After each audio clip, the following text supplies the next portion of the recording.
And welcome, ladies and gentlemen, to the 9th round of the 11th season of the Bandit Racing League, presented here live by Full Send Racing Network. We are back here, folks, for another awesome round here of Bandit Racing League's Season 11, taking place here in the Cup Cars. And tonight, we are at a track that is, a little bit different from what we're used to here in the Bandit Racing League. You know, we often run on pretty traditional racetracks, you could say, in the NASCAR realm. Asphalt-based ovals and the occasional road course. But here tonight, we are in for a different challenge entirely. We are here at the Bristol Dirt Track for the Perfect Shine Auto Spa 100 here, presented by our old friends at Perfect Shine Auto Spa. Thank you to both Perfect Shine, GFR Racing, and Kevin Foster for their part in the series. We will talk more about Perfect Shine Auto Spa as the evening goes on. But tonight, we are back for another awesome round of racing, and we are in for an interesting one here. And as you'll note here, as we put the ticker up at the top of the board, we are a little bit ahead for tonight's race at this point. Usually this is the part we hop in, we give you some pre-show, and then we head on to the pre-race qualifier. But right now, we are coming towards the end of pre-race qualifying, because tonight, as it often is for the dirt tracks, pre-race qualifying here at Bristol Dirt is done using a heat race format. We will run a variety of 8-lap little heat races to determine the field for tonight's race, and we will run you through the starting lineup for each as we go along. One disclaimer we will give here before we welcome in our number two, our co-host here on the broadcast, as usual, Mr. Chris Ferreira, is that tonight, due to a complication, at the moment, drivers' paint schemes will be a little bit different than usual. They are not currently setting up properly due to perhaps a complication of Bristol Dirt and how tough it can be to handle as a processing track. But we hopefully that'll get sorted out. Obviously, our graphics are back, so we'll be able to identify your drivers as usual, though their cars may look a little bit different, consider them perhaps alternative paint schemes here, as they often do at dirt track races in the real world. But now we welcome in, as always, our co-host, our good friend of the channel here at Full Send Racing Network. It is Mr. Chris Ferrara. Welcome, Chris, joining us up here in the booth for what is sure to be a very different race than what we're used to. Absolutely, yeah. This is not the traditional Bristol that we've been used to. You know, there's going to be some sliding around, there's going to be some slide jobs being done, but not in the traditional sense of on the concrete surface here. So, yeah, this is going to be an interesting one. I think that the most interesting part about tonight is going to be how this is kind of a crapshoot for anybody in the field to try to lock themselves in the playoffs. I think that you're going to have your regulars that are good on, racing on a dirt surface, but that anything can happen on dirt, as we've seen in real life. NASCAR Cup racing and all throughout in the dirt racing world, that anything can happen. So I think it's going to be a really interesting shakeup where, this could be almost like a super speedway race and anybody can take this one. So that's what I'm most excited for about tonight. But yeah, this is going to be a good show. So not going over yet your qualifying order, but here's your pre-race practice order based on the times drivers are running in practice. And as we wait here for the final results in qualifying, this may give us a good idea for either who had a lot of practice there running on this very short, high-banked dirt track before the event started, or maybe who is going to run a good time in qualifying. So there you saw at the top of the leaderboard was Nick Nickerson, Sean Britt leading at the top. But now let's show you your qualifying results here. And in a moment, we'll get ready for your first of a couple heat races we'll be running tonight. And well, first of all, we got the same driver on pole for both practice and qualifying. It is Nick Nickerson, driver of the 2-car for GFR Racing, that goes to the top of the leaderboard. And I mean, not entirely surprising, you got to think here, Chris, as we know darn well here in the series how good Nick is at pretty much any discipline. Brett Guzik there in second, Christopher Hamilton third, Benjamin Lacey will start in fourth. Of course, his amazing finish with Cody Welch last week, getting his first win of the season. So definitely the usual faces here. But now we're getting ready for our first qualifying heat. And again, these heats will feature half the field, so we'll split it in half, and they will determine your starting order for, I believe, the last 7 spots in qualifying. So Nick Nickerson will be your pole sitter for your final 100-lap race, the Perfect Shine Auto Spa 100, to determine your winner tonight at Bristol. But let's run you through your starting lineup here for this heat, as we will be running in here momentarily. So your pole sitter here, a guy who's been doing really, really well this season in the point standings. We got Connor Gibson. We're going to take the qualifying results out of here. We got Connor Gibson as well as David Lakey will start on the front row. They will be your top two. And again, remember, the paint schemes will look mildly different here right off the bat, but they should be back to the usual traditional beautiful liveries we are used to here momentarily. So Connor Gibson, David Lakey, your front row, Nolan Gross and Kevin Foster for GFR Racing, your second row, Dawson Guzik and Matt Crockett on row 3, Bill Harkins and Hunter Henry row 4. Brandon Jackson makes his return to the series here on row number 5 alongside Ricky Hart Jr. Then it'll be Jason Greenwell and Hayden Paul will round off your first starting lineup for heat number 1. And well, here, Chris, we got Connor Gibson on the front row, a younger driver, David Lakey on the outside, a veteran of the series, but has yet to score that pole or that win here in the series. So, like you were talking about, a lot of parity, a lot of different faces we'll see here, and I think that's going to make some really cool racing between guys that may not race each other much on the asphalt ovals. Yeah, I think this is like a pretty interesting lineup here as we have for our, number 1 heat race.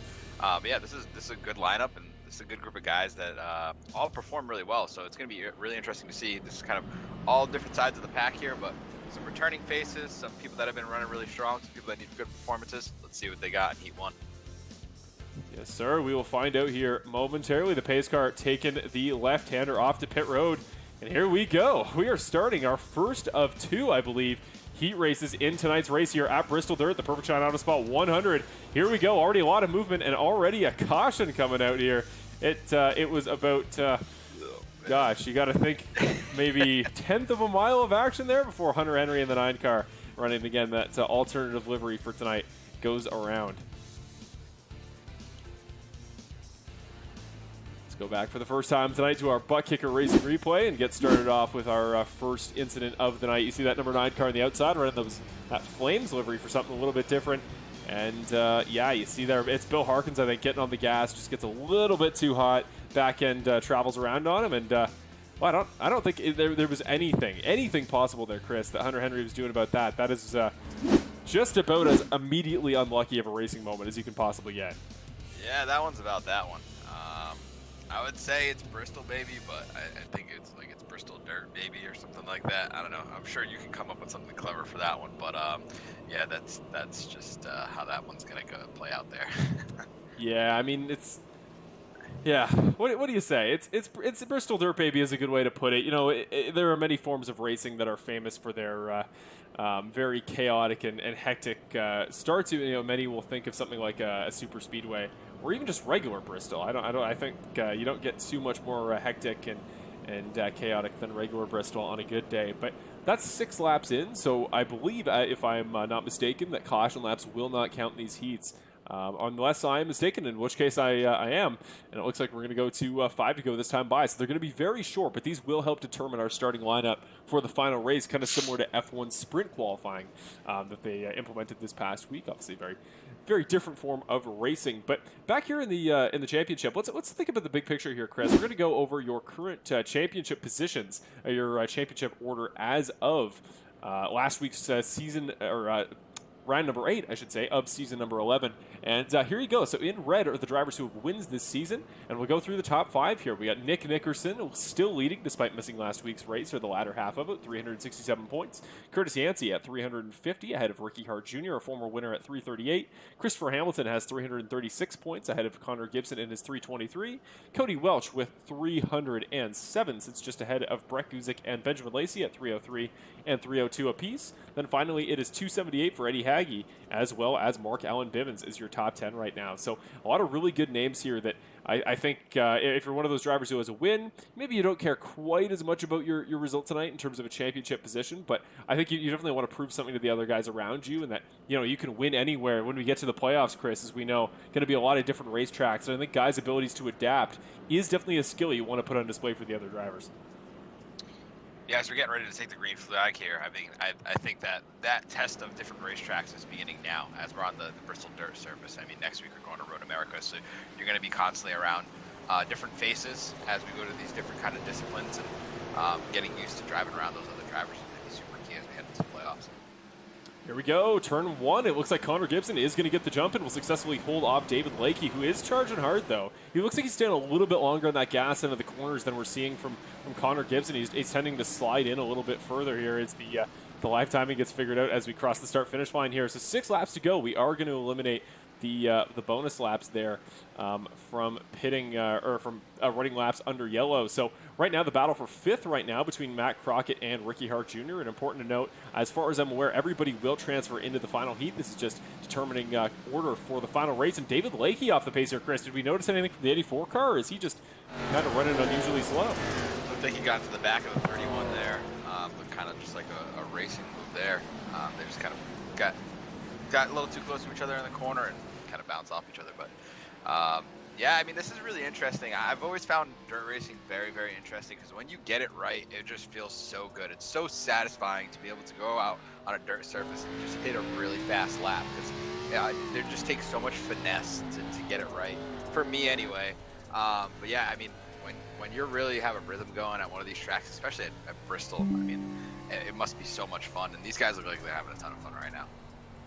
Yeah, they really do. Here you see Connor Gibson just seesawing for all he's worth, and you really see the actual amount of talent you have to have as a driver here at these dirt tracks just to be comfortable. You know, you can be quick, you can get passes done on people, but to actually be able to go out there and feel like you're comfortable in what you're doing, that is a whole different skill set entirely. As we see here, Ricky Hart Jr.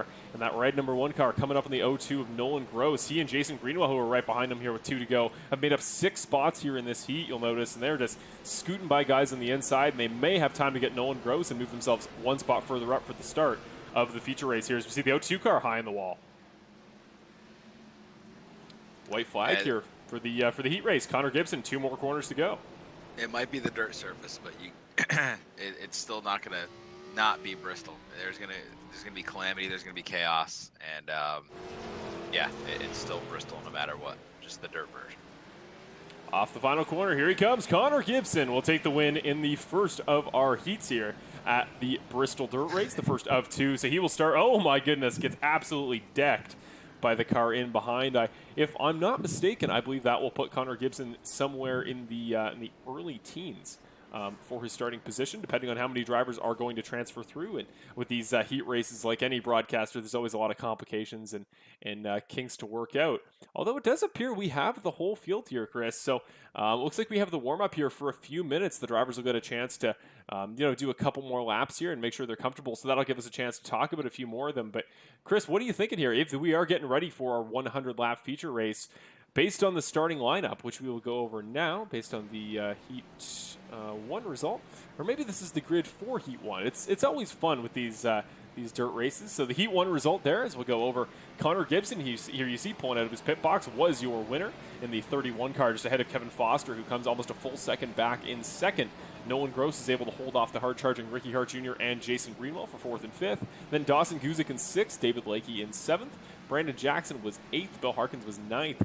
Hunter Henry rounded off the top 10. Then it was Hayden Paul and Matt Crockett there, who you saw in the background at the end of that last race, who did go around off turn number 2 and did not finish, and will come home in 12th. So with that, it looks like we got our little warm-up here. And we'll go through again your top 11 because I believe we are ready for the transfer. In this session here, you can just see a couple more fast times. Right now, Curtis Yancey, who for tonight's purposes will be running a white scheme with a kind of neon side plate there. The different livery for Curtis Yancey will run the fastest time so far in the warm-up. But it's, again, Nickerson and Guzik will be your front row. And, I mean, those are 2 names with wins on the season here as Nick goes to the top of the leaderboard. And, again, that white and black number 2 car, kind of like similar to the old Brad Keselowski Bud Light schemes.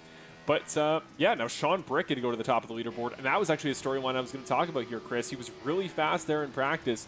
Didn't get it hooked up so much in qualifying. But Sean Britt in the 98 car, he's often been good at adapting to a variety of short track disciplines and maybe dirt racing.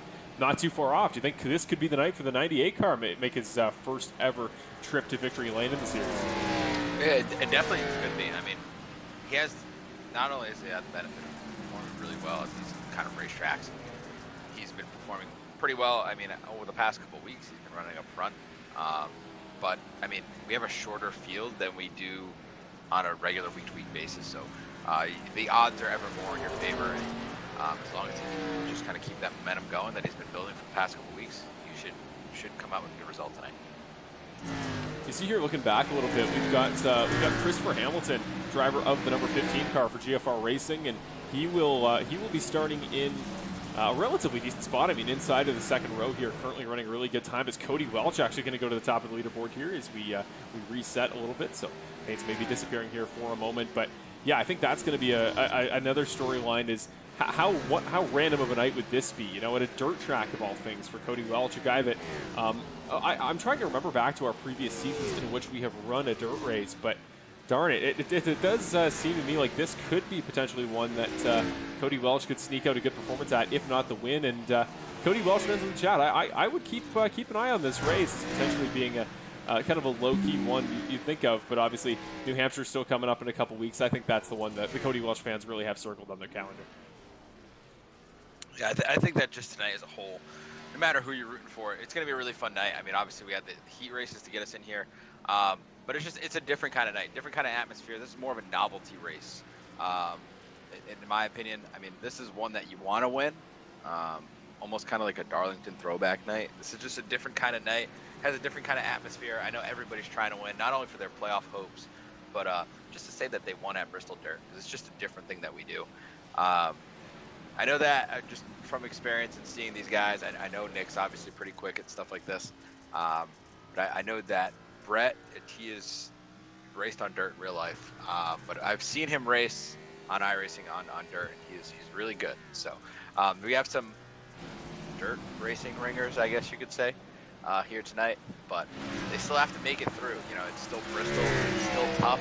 I mean, anything can happen. Everybody starts piling up. It gets crazy. So no matter how good you are at the kind of discipline that this is, it doesn't really matter because you're still going to make it all the way to the end. Just for the drivers in the chat, I know a couple of people are giving some tips on some sort of the paint scheme issue we're having. I assure you, it is not something that can be as easily diagnosed as it would appear. So, well, again, we're making progress here. Hopefully, things should be ready to go for the heat. But I assure you, it is not a Control R issue or things of that nature. But that being said, here we're going to go through the top of the order again and just make sure that everybody's the same. Right now, again, Nick Nickerson top of the board, Curtis Yancey there in third, Brett Guzik there running quick in fourth, and actually you see here a really good slide there from the 2 car, and I think that's going to be the fun story to watch in this race from an on-track perspective is how do the slide jobs work and how aggressive are guys willing to get without making contact. Very quickly, we just want to thank Perfect Shine Auto Spa, of course, your sponsor for tonight's race here at Bristol Dirt. A bit of a different event for sure than they usually sponsor here in the series. It's our one-off dirt race for the year, but I mean it feels kind of fitting, you know. Perfect Shine Auto Spa. Certainly, these cars are going to be going home from the track a little bit less than in perfect condition. Certainly dirty and certainly in need of a tune-up. And the best place to go if you were in a similar situation in real life is the Perfect Shine Auto Spa. We thank, as always, Perfect Shine Auto Spa for their support with the series, and go check their stuff out online and their Facebook link, as always, is down below. And we thank Kevin Foster and GFR Racing on behalf of Perfect Shine Auto Spa and sponsoring for the series. And here we go here, folks. I am looking at the order here, and I think we are getting ready to go. And with that, we're going to go over one more time your starting lineup here for qualifying. And we've got, once again, Nick Nickerson on the pole, driver of the number 2 car for GFR Racing, almost a full 10th ahead that he ran from Brett Guzik here in our pre-race qualifier. On the outside of row number 1, it is Brett Guzik for BC Simsport running the 04 car. Then it's Christopher Hamilton starting behind his teammate on the 2nd row. Benjamin Lacey, last week's winner, will roll off in 3rd. Then it's Jackson Knock here, who will start 5th, followed by Cody Welch. Curtis Yancey will start on the inside of row number 7. Row number 4, I should say. He's been quick here at the dirt in the past at different tracks. We ran outdoor a few seasons back in a previous car, as well as Knoxville. Then Mark Allen Bivens, Eddie Haggy will roll off in 9th. The Terry Condis rounds off your top 10. Then it is Sean Britt, and then we will go into the that will be the final result from the heat race. Will determine our starting lineup. So remember, it will be Connor Gibson, followed by Kevin Foster, Nolan Gross, and Ricky Hart Jr., your next 4, all the way down to 15th. 16th will be Jason Greenwell.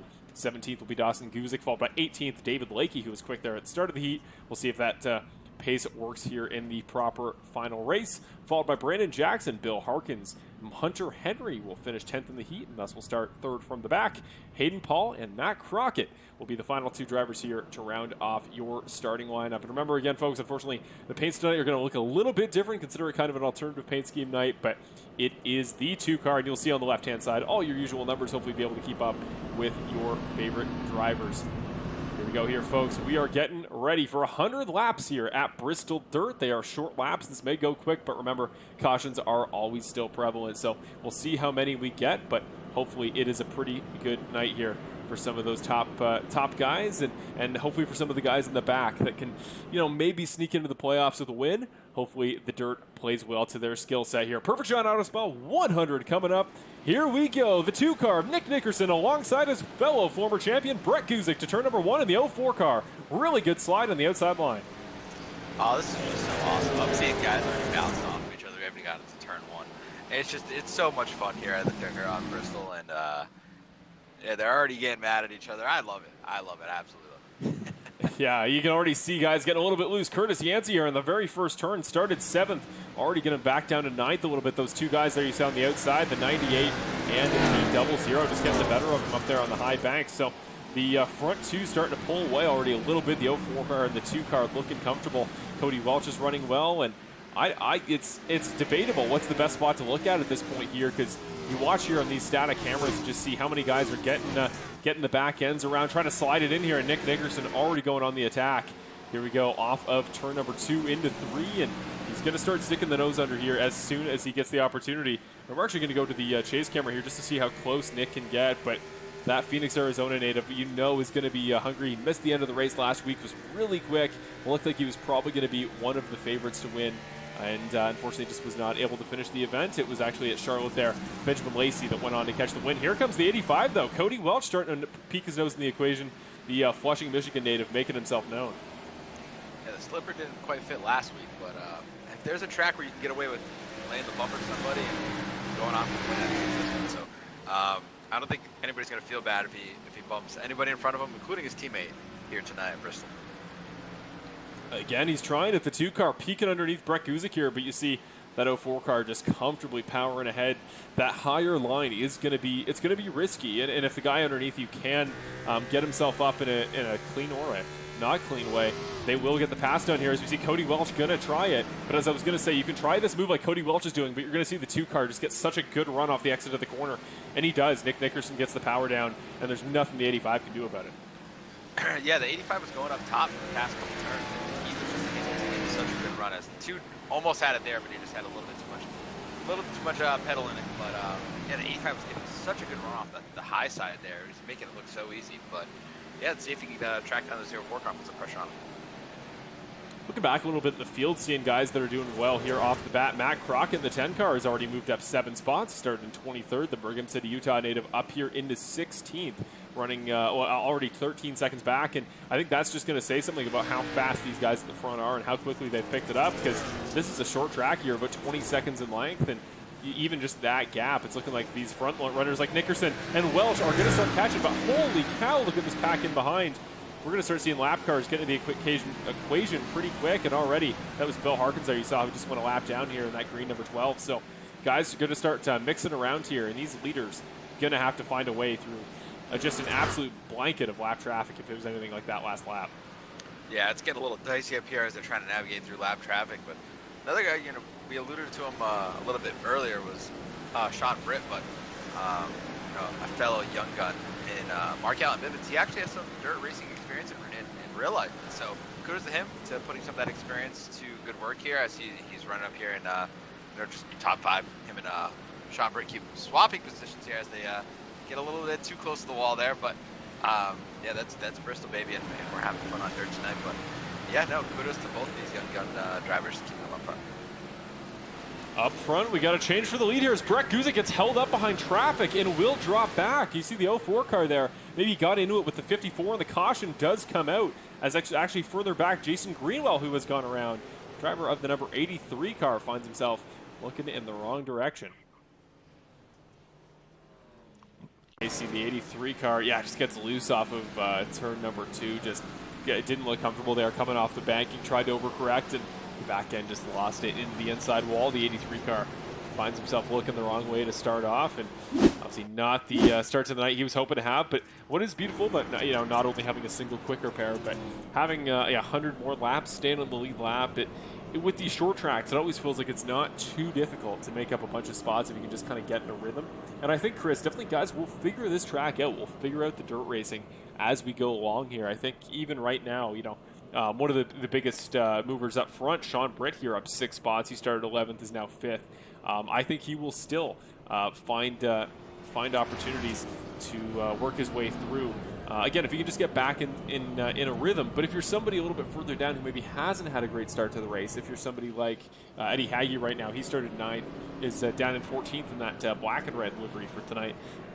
It's gonna be tough to move back up, but if you can just get in that good spot. You saw Brett Guzik lose a spot to 2 different drivers just because of bad luck with traffic.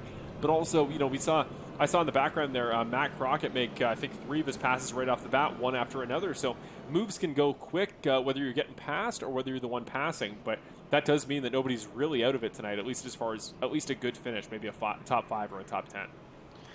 Yeah, I mean, whether it comes to dirt racing or racing on any other kind of surface, it's all about rhythm in racing, and getting that rhythm is going to be really important.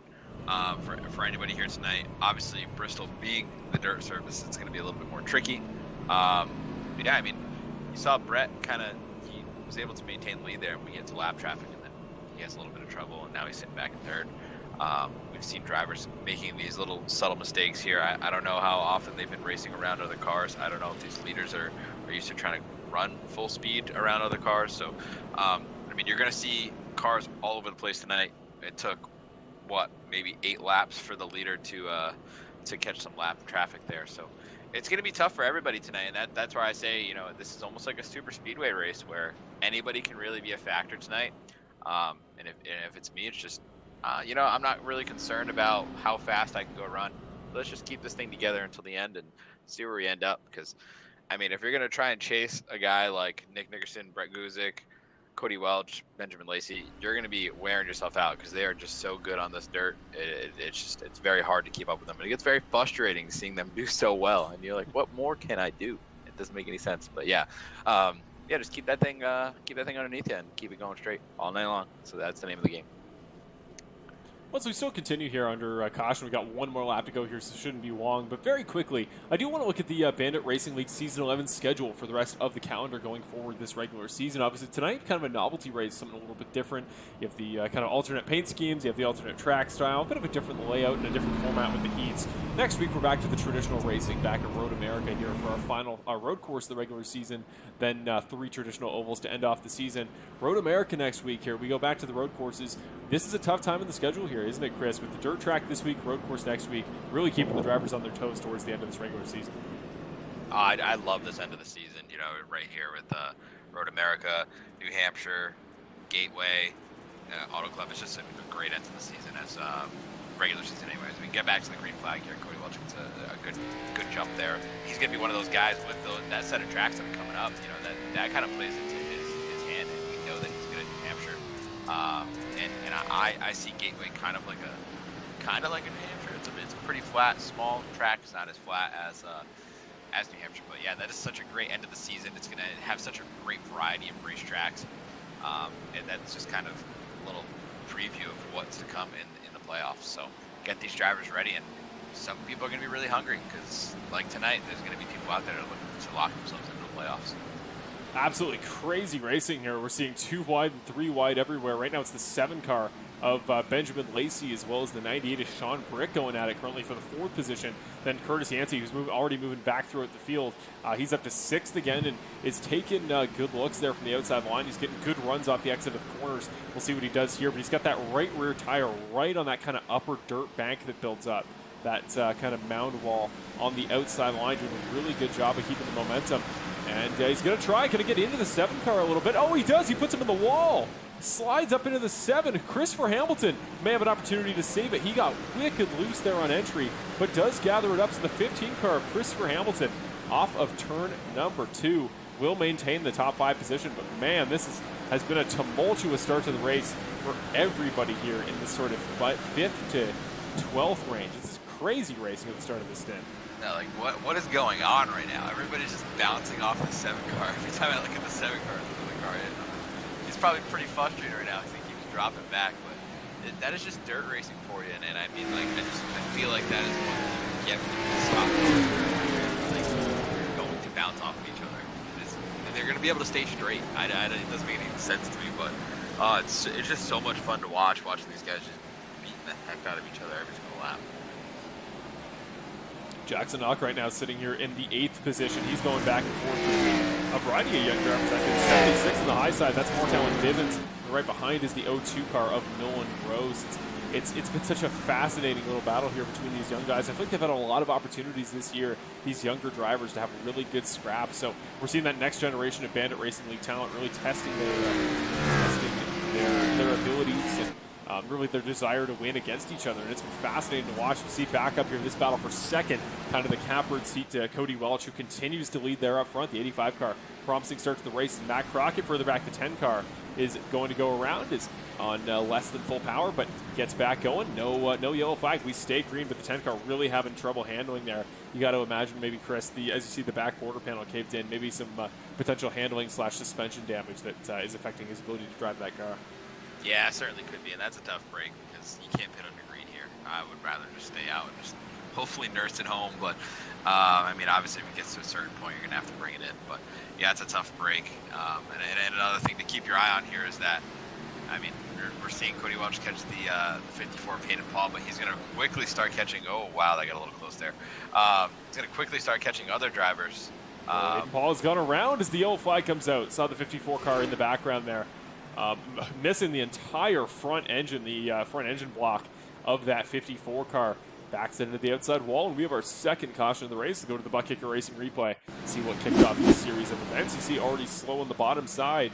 He's missing the front hood already, so something had happened previous. The leader comes up on him, and I think he just dives left to avoid Cody Welch, stay out of his way, and that's all it took to unsettle the car. And again, similar to Matt Crockett, like I was saying, once you've built up enough damage, just the suspension is compromised, and just again at the high banks here, especially with the dirt track and how much those tires are working, you're almost guaranteed to make a mistake.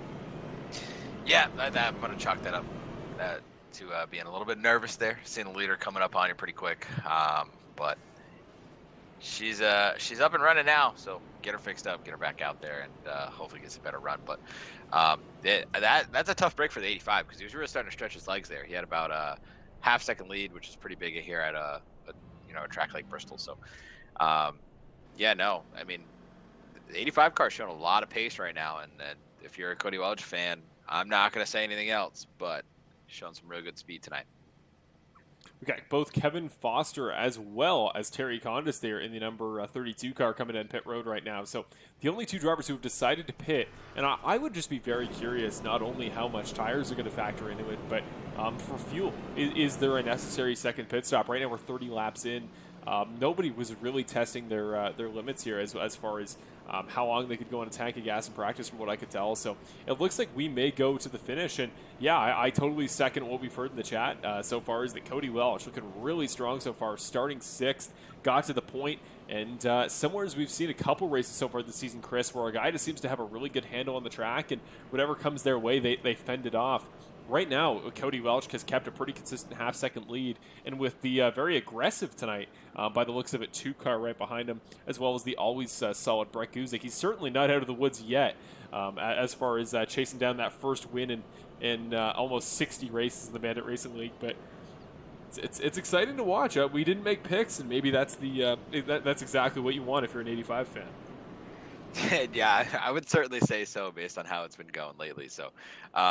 Yeah, no, he's looked really strong, and I'm really liking what I'm seeing out of him, but he's not out of the woods yet, as you alluded to. The 2 car and the 04 car have looked also very strong. Actually, everybody else behind him has looked really, really strong, but, the 04 car was able to lead a good chunk of laps there, and the 2 car has been all over him. So he's still got to fend them off a little bit longer. I think that what he wants to see is a lot of green flag racing and kind of let this thing play out that way. He doesn't want to keep punching up the field like that. So if I'm an 85 fan, I don't want to see any yellows. No, I would agree. I think you just want this one to play out as normally as possible and not worry about the having to Well, I was going to say not having to worry about traffic quite as much. If you keep restarting and keep having to hit that initial wave for the first time. But would you agree, Chris, especially as a former driver that's dealt with short track style racing, do you think as the stint gets longer, and we've gone maybe 30, 40 laps and you're lapping guys for a second time, do you think that's worse than when you have to hit that initial wall like Brett Guzik did as the leader? It's a tough one. I think that as you start lapping people more and more, they kind of get the sense of, oh, okay, maybe I don't have the speed tonight. Maybe I just got to let the leader go. They don't fight you as bad the second time, the third time, or the fourth time. So, I mean, it is tough, but you always don't want to be the guy going a lap down. You don't want to be that guy. So it's a little bit of swallowing your own pride there. But yeah, we'll see what he's got navigating this lap traffic this time around. Here we go. Cody Welch, once again, you got to take us to the point. Your race leader here for the start of lap number 35 and the Perfect Shine Auto Spa 100 here at Bristol Dirt. Pretty solid start for the 85. The 2 car has gotten loose in turn number 1. Has he saved it? Dropping down the order, but does get it gathered up. And that proves, if nothing else, anybody can make mistakes here. But Kevin Foster is also going to make a mistake. The GFR Racing teammate of Nick Nickerson, and he and the 32 of Terry Condis are going to go around, and we'll bring out our third caution in 35 laps here. And the Butt Kicker Racing replay will once again give us a little bit of context. You see no damage there on the back of the 8 car prior to the incident. After that 8 car was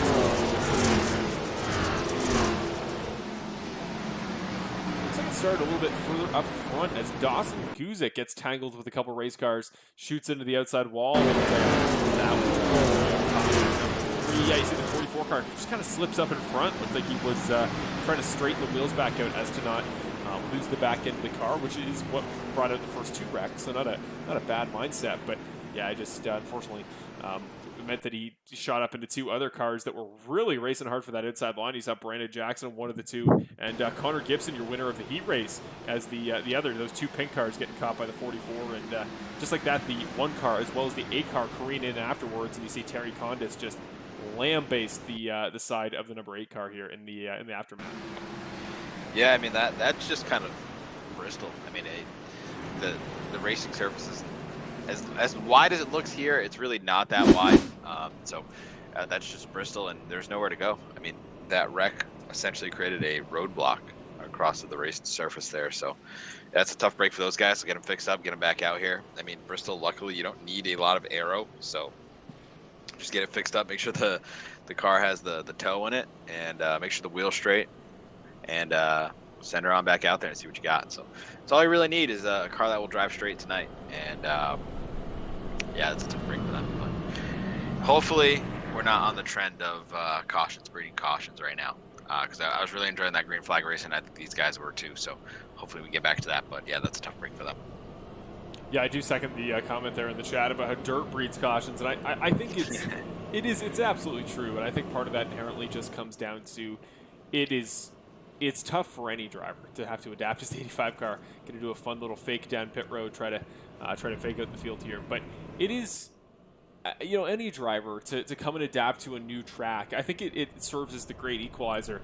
And I think inherently in part of that, any track similar to the road courses where you have a big portion of the field just trying to adapt, just trying to survive and trying to learn in a discipline they're not really used to racing, it can be really tough. And when you have guys that in this series come from a background of dirt racing, they know what they're doing here at these disciplines, it just kind of mixes in guys that are really looking to go on the move and looking to go on the attack versus guys that are just trying to survive and trying to do their very best. And I think when you mix those two styles of drivers together, I think that's when you get the crazier races. And also inherently, dirt is just hard. I've tried to run dirt a number of times in the past because to try to flesh myself out as a driver.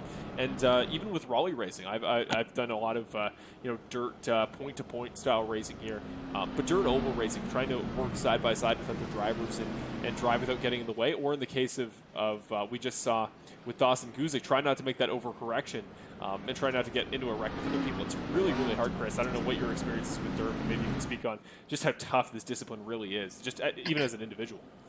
Yeah, it's definitely not something that I've been super good at. I mean, it's definitely super fun, but it is very hard to wrap your head around because it's kind of just going against everything that you would think you would normally do in a race car. So, yeah, it's definitely very interesting, but once you get the hang of it, it is super fun. And yeah, as the 85 car shoots down the front stretch here, I mean, one thing we got to know is where's the 2 car right now? He was just contending with that.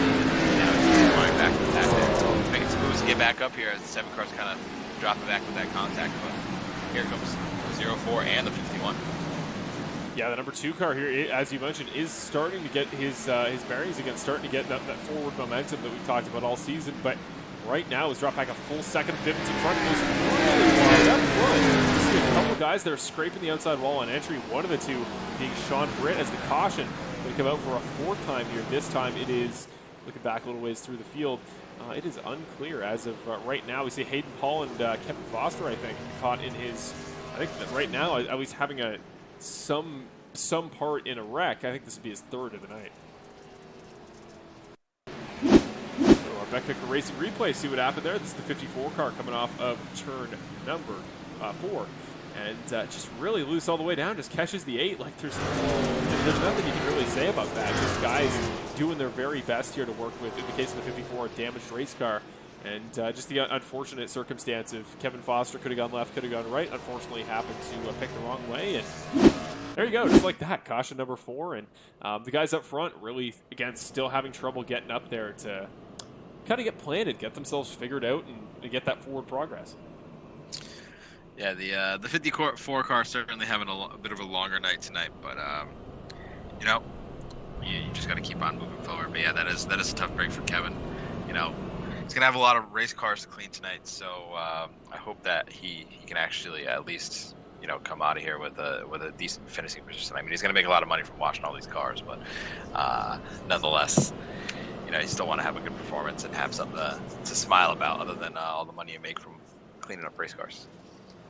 And again, I think the best place I would go, if in real life you yourself found yourself in a 23-car dirt race on the high banks of Bristol, Tennessee, the place I would go, Chris, I don't know about you, but I'd go to Perfect Shine Auto Spa, your sponsor of tonight's race. Perfect Shine Auto Spa 100 being tonight's race here at Bristol Dirt. And as always, Perfect Shine Auto Spa, one of our longtime favorite sponsors here in the Bandit Racing League, courtesy of Kevin Foster and GFR Racing as a whole. So we thank them in every part they have in the series, and they're always one of my favorite logos to show on screen. I feel like often today's modern styles are getting a little bit they're getting too bland, they're getting too futuristic, and I love the charm and the stellar work of Perfect Shine Auto Spa. I would love to see a Perfect Shine Auto Spa livery on an entire car, and maybe hopefully if we get some of these darn technical stuff figured out, and maybe I can then hand the broadcast off to somebody else for a week. Maybe you and Evan can host sometime, Chris. But if I run a race again like I did last season, this season at like Roval or something for another road course one-off, yeah, would love to run something like that. So maybe we'll get in conversation. But what do you think, Chris? I think those beautiful bright blues of Perfect Shine Auto Spa, the rest of their stuff can be found in the description below. But I think those beautiful blues and whites would look great on a 95 paint scheme. What do you think? I think so. That's like I think Landon McQueen did like a reverse blue car when he took over the Dynaco colors. So that's right. Like almost like a throwback right there too. So put your little twist on it. But yeah, no, your plugs here for the sponsors are so great. So I'm sure that despite the wreck that he was involved with, I'm sure Kevin's Foster is pretty happy about that. Well, I think hopefully the night does improve for Kevin Foster right now. Is sitting, I believe, on the lead lap. Yeah, he is being classified as a lead lap car, so we'll get the pass around, we'll get set up again, and we'll get another shot here to make up some points. And again, we're going to go here as the lights of the pace truck are off, so we may wait for a potential future caution. Not to say that we're down one, but at this point, cautions and dirt both breed cautions, so I think there's a very good shot we see one. But yeah, if we do, we'll go again back to the championship standings overall and see, okay, what guys need this race the most and which are just waiting for the playoffs. Here we go here, Chris, coming off the high banks of turn number 4. It's once again going to be Cody Welsh, and we're going to look off the back of the 85 car on this restart and see just what sort of gap he can pull as the 04 car, you see, dips in front. Really good start for the 04. Brett Guzik, he gets that start perfectly, and he may have a shot here into turn number 1. The 04 car sliding into the 85, pops him into the outside wall, and Cody Welch finds himself looking high. Brett Guzik goes around. Immediate karma, and the yellow flag, could I have called it more perfectly, comes out, and Chris, Brett Guzik started second here on that restart. Now finds himself in 22nd. What did I say about quick passes? In literally 8 seconds, Brett Guzik loses 20 spots. Yeah, that's a tough one. I mean, I feel like that really started from the bump that he got from, I believe, the 51 to get that one going there. Kind of pushed him ahead of the leader. Then he got that check up to the black flag. It was kind of a chain reaction. Then he kind of sent it in too deep. Maybe he missed his marks. But it looks like from here on out, just to kind of clean this up with the restarts a little bit, it will be single file restarts for the rest of the race, based on a decision from race control with how these restarts have been going. So at least for right now, it looks like it's single file restarts for the rest of the race. I gotta say, I like that call. I think we need to get some calmness back in here with the last 50 laps of this race. So perfectly split in half, double file restarts in the first half, and back to single file for the second, I think is the right call here, Chris. But crazy stuff for Brett, who again already has a win. He's made the classified number of finishes right now. He's cool at this point. Now we look to the front. And until last week's race there at Charlotte, where Benjamin Lacey got his first win of the season, until then, our top 10 would have had only one previous winner this season in it, that being Nick Nickerson. Now it has two, with the number 2 and the number 7 car. But as Nick, once again, going to fake down pit road, really trying to get those guys behind him to bite. It is Curtis Yancey that leads the field, and we didn't get a chance to do race picks tonight, just with no pre-race warm-up, or no pre-race practice, I should say, at the beginning of the broadcast. We didn't really get the time to go into it, but yeah, I think Curtis Yancey was going to be my pick. He's looked quick at not only short tracks, but particularly I remember dirt tracks back in Season 8 when we used to run them. I think we ran 2 or 3 on the year that season. But he's been quick at these disciplines in the past and has really flown under the radar. As we go to our season point standings here, just again to give you a bit of a reminder as where we are in the championship and big picture, he's been great this year. He's sitting second points, only 17 back in Nick, and if he can have a good enough finish tonight, he could take over the overall points lead. But that big move we saw a moment ago, that big push to Brett Guzik that got him unsettled, that caused him to hit Cody Welch, that's why he may be kind of a wild card here tonight, especially at a track like Bristol Dirt that is just so darn unpredictable. Yeah, he's shown a ton of speed all night, and I've seen him kind of drop through the order based on who he's racing around and maybe some trouble that he's been around where he's had to check up and stuff and get shuffled out of position. But he's been super quick, and he's obviously raced his way up there to the front. So yeah, he definitely has the speed to do it. I really like that pick. I'm gonna go for somebody that's a little bit deeper in the field as of right now, but he's someone that I have a lot of confidence in on this kind of surface. I'm gonna go with Brett. I know he was just involved with that wreck, but that 0-4 of Guzik, I think that he can make his way back up here, and I think that he's gonna be a bull seeing red right now, and he's not going to care. He's going to try and get up here and win this thing. So that's my pick for tonight. Yeah, there's obviously the unfortunate circumstances of, just due to an issue tonight, the paint scheme's looking a little bit different, a little bit of an alternative. But I do actually think the red is going to be fitting. The dark red of Brett's current paint scheme in that 04 car is going to be something a little bit different. And I feel like it's going to exemplify, exactly that anger you got to feel. Because he was running so well, and I think it was just that big bump that unsettled the car, and especially, I think Brett and Curtis have gotten into it in the past. I think there are a few guys in the series that you would be less in favor of getting a bump from than the 51 car. But Curtis races the way he does, and he's definitely changed and improved, I think, in his outlook over the years. So hopefully it pays off here. Hopefully he can be conservative, be calm, and he's leading the field to green here. 49 laps to go. Here's the 2 car. Weird jump. Are we going to do an extra lap here on the yellow flag? I believe we must be.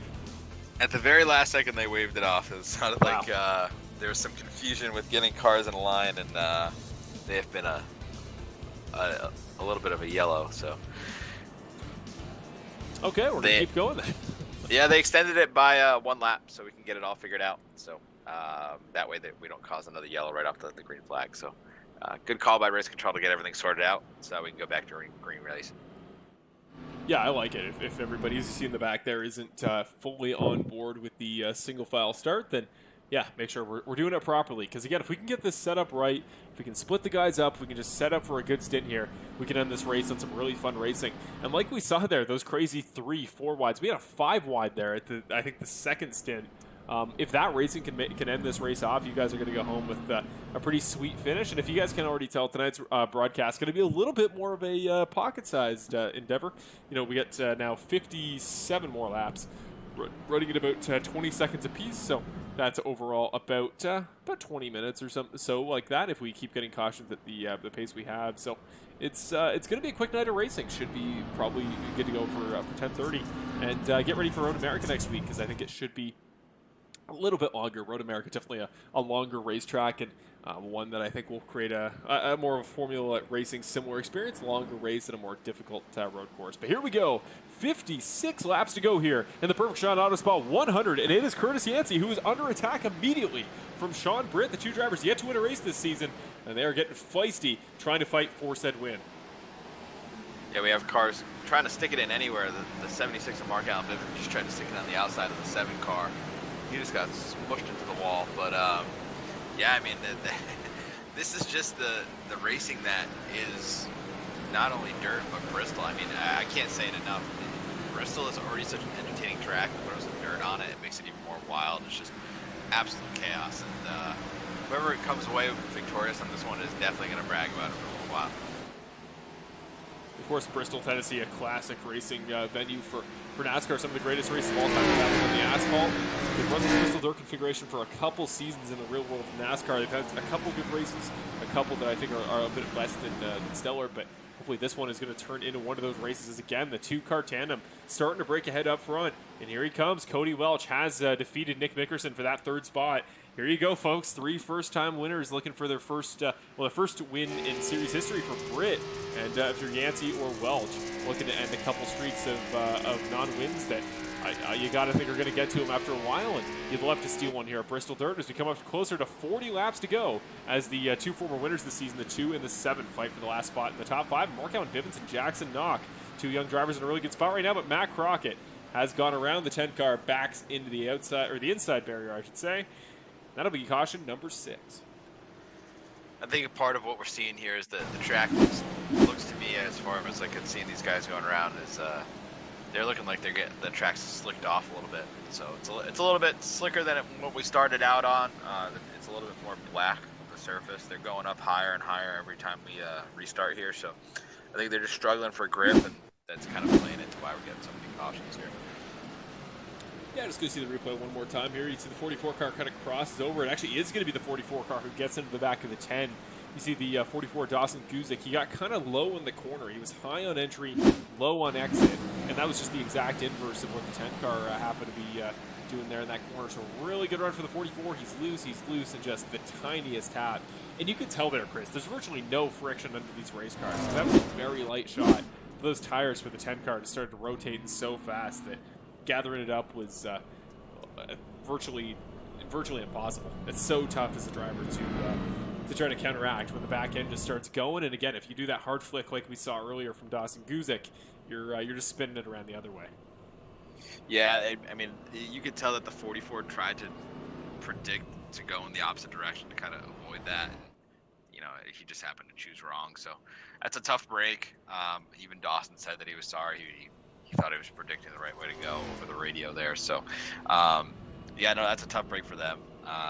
Yeah, that's just racing here. And the other thing is, you know, once you get into the back of somebody, it takes some of the weight off of the back of the car, and it's going to make it even harder to hang on to. So, you know, the 44 will get an EOL, end of the longest line penalty, and he'll have to take that. But he was showing some speed earlier, so hopefully he can get back up here. But yeah, the 51 car, I just want to get back to him. He looked like he was struggling a little bit towards the beginning of that run. The 98 was, you know, pretty close to him there, but it looked like he started to figure something out. And one guy that looked like he was struggling a little bit, he tends to struggle on the restarts, and then once he gets going there, it's a little bit different. But the 7 car of Benjamin Lacey, I really thought that he would. I'm not saying that he's bad at this, but I thought that he'd be a lot stronger at Bristol Dirt based on his experience with, you know, worn tires at like a place like Dover and stuff like that. I feel like this would fit his driving style a little bit better, but seems to be struggling a little bit tonight on the restarts. But once he gets going and he gets a couple laps in him and he gets that rhythm, he tends to come on a lot stronger there. So, yeah, I'm just a little bit more surprised that he isn't contending right now. He's in the top 5. He's still contending, but he's not putting the pressure on the leader, I should say. Well, just for a little bit of peek behind the curtain info, the iRacing system, basically there is the iRating system of licensing where you start at rookie and you work your way up through a DBCA, it's been a while since I've had to go through it, but it's a DBCA system. and D being the first license, then you earn your C, your B, your A, and it basically dictates how clean you are as a driver, but also how much experience you have on dirt. And to go through the top 5 here, a B license for Curtis Yancey, so he's fairly experienced. Sean Britt just a little bit less than a C. Cody Welch at a B. Nick Nickerson at an A, so like many disciplines, Nick has run here a number of times and has a lot of experience. Benjamin Lacey, one of 4 cars in the field with a rookie license. He appears to have run on dirt on iRacing only a select couple times, so maybe that's suggesting that even if this track feels like it should suit those drivers that appeal to a racetrack where the car's a little bit looser, where they're kind of on the ragged edge, maybe it's just that flat-out dirt experience that's going to come in handy here. Curtis Yancey has it. So here we go. Green flag, folks. 36 laps to go here at Bristol Dirt. Could go by quick, but Curtis Yancey is going to want to make that even quicker if possible. Try to get to this checkered flag as quick as he can, because Sean Britt is going to be on the charge right now and already a second ahead of Cody Welch and half a second up on the number 98 car. A great jump out of the 51 car. Has a nice little lead there as he gets the green flag. I mean, that's what you want to get. That's the most ideal here, is to get that nice little break, take the pressure off, because I mean, any little mistake here on dirt, especially when you're running so close to the wall, it's gonna bite you. So good restart by him as we see the 85 car and the 2 car starting to come into the picture. Speaking of biting, the 51 car's been in the wall a couple times here. We see the static camera into turn number 1. You see just how much speed these guys are carrying into the corners. Couple guys in the outside wall there, including Jackson Knock, that 00. Looking quick right now, trying it down the inside. You'll see here on entry of the 76 car, fellow young driver and Mark Allen Bibbins, but I think he's going to have some trouble making the move stick there, as the 76 car is actually more focused on a battle with the 7. He gets loose as the 76 of Bibbins. Hard contact with the outside wall. The 00 is going to jump underneath and take advantage.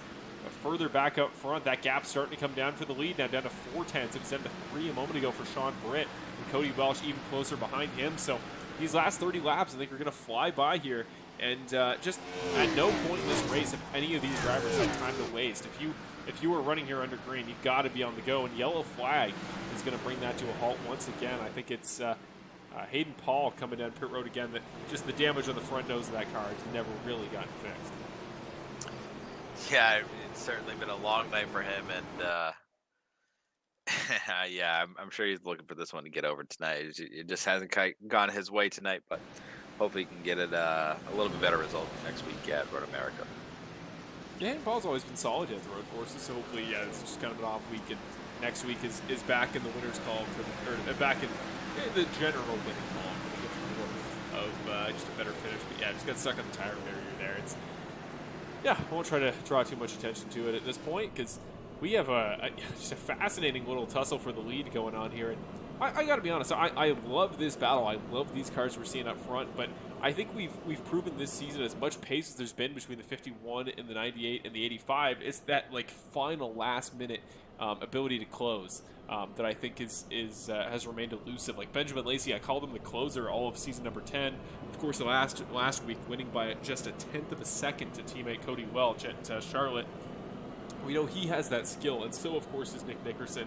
You don't get to, at this point, it's got to be coming up on 40 career Bandit wins without a clutch gene, the ability to close. So you got to wonder here in these last 30 laps, Chris, can these guys that are going to be hungry, they're going to be battling each other for that right to become the next winner in the Bandit Racing League, but too much jostling around might let the more reliable, just kind of chill, go with the flow guys like the 2 and the 7 might let them capitalize, kind of like what we saw with Brett, where Sean Britt got like 3 or 4 spots on him in that wreck where he crashed. We could see that again with the 2 and the 7. I mean, yeah, we saw it real NASCAR racing on Bristol dirt last year with I believe it was Tyler Reddick and Chase Briscoe. Yeah, they were racing for their first win in the series, and they took each other out. And good old Kyle Busch came by and snuck out the win. So, I mean, we could be setting ourselves up for that. I mean, anybody up here is going to be battling for the win, and you never know. You just really don't know. I think that's kind of the beauty in it, and that's why I like this so much. I mean, every single week up until this point, we've had some really exciting finishes, and I don't think that this week will disappoint either. So anything is possible here. As long as you're on the lead lap, I think you're in contention. That's the way I kind of look at it. I think that's really what's beautiful about the Bandit Racing League in general. Is unlike NASCAR, you come in with the same teams week after week. You know, some teams just have better infrastructure, they have more money to spend.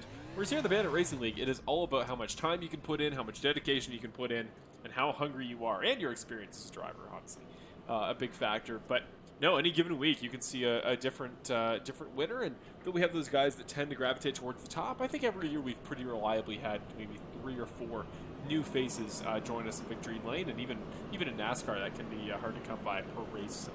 Some years the efficiency we have, so it almost makes me wonder, if you obviously you take the car to the equation, because in the real world of NASCAR, obviously some cars are better than others, but I think of the real world where Josh Berry hopped in the number 9 car when Chase Elliott had an injury and hopped in there, really good team, really good infrastructure, and he made an impact, and he was really solid right off the bat.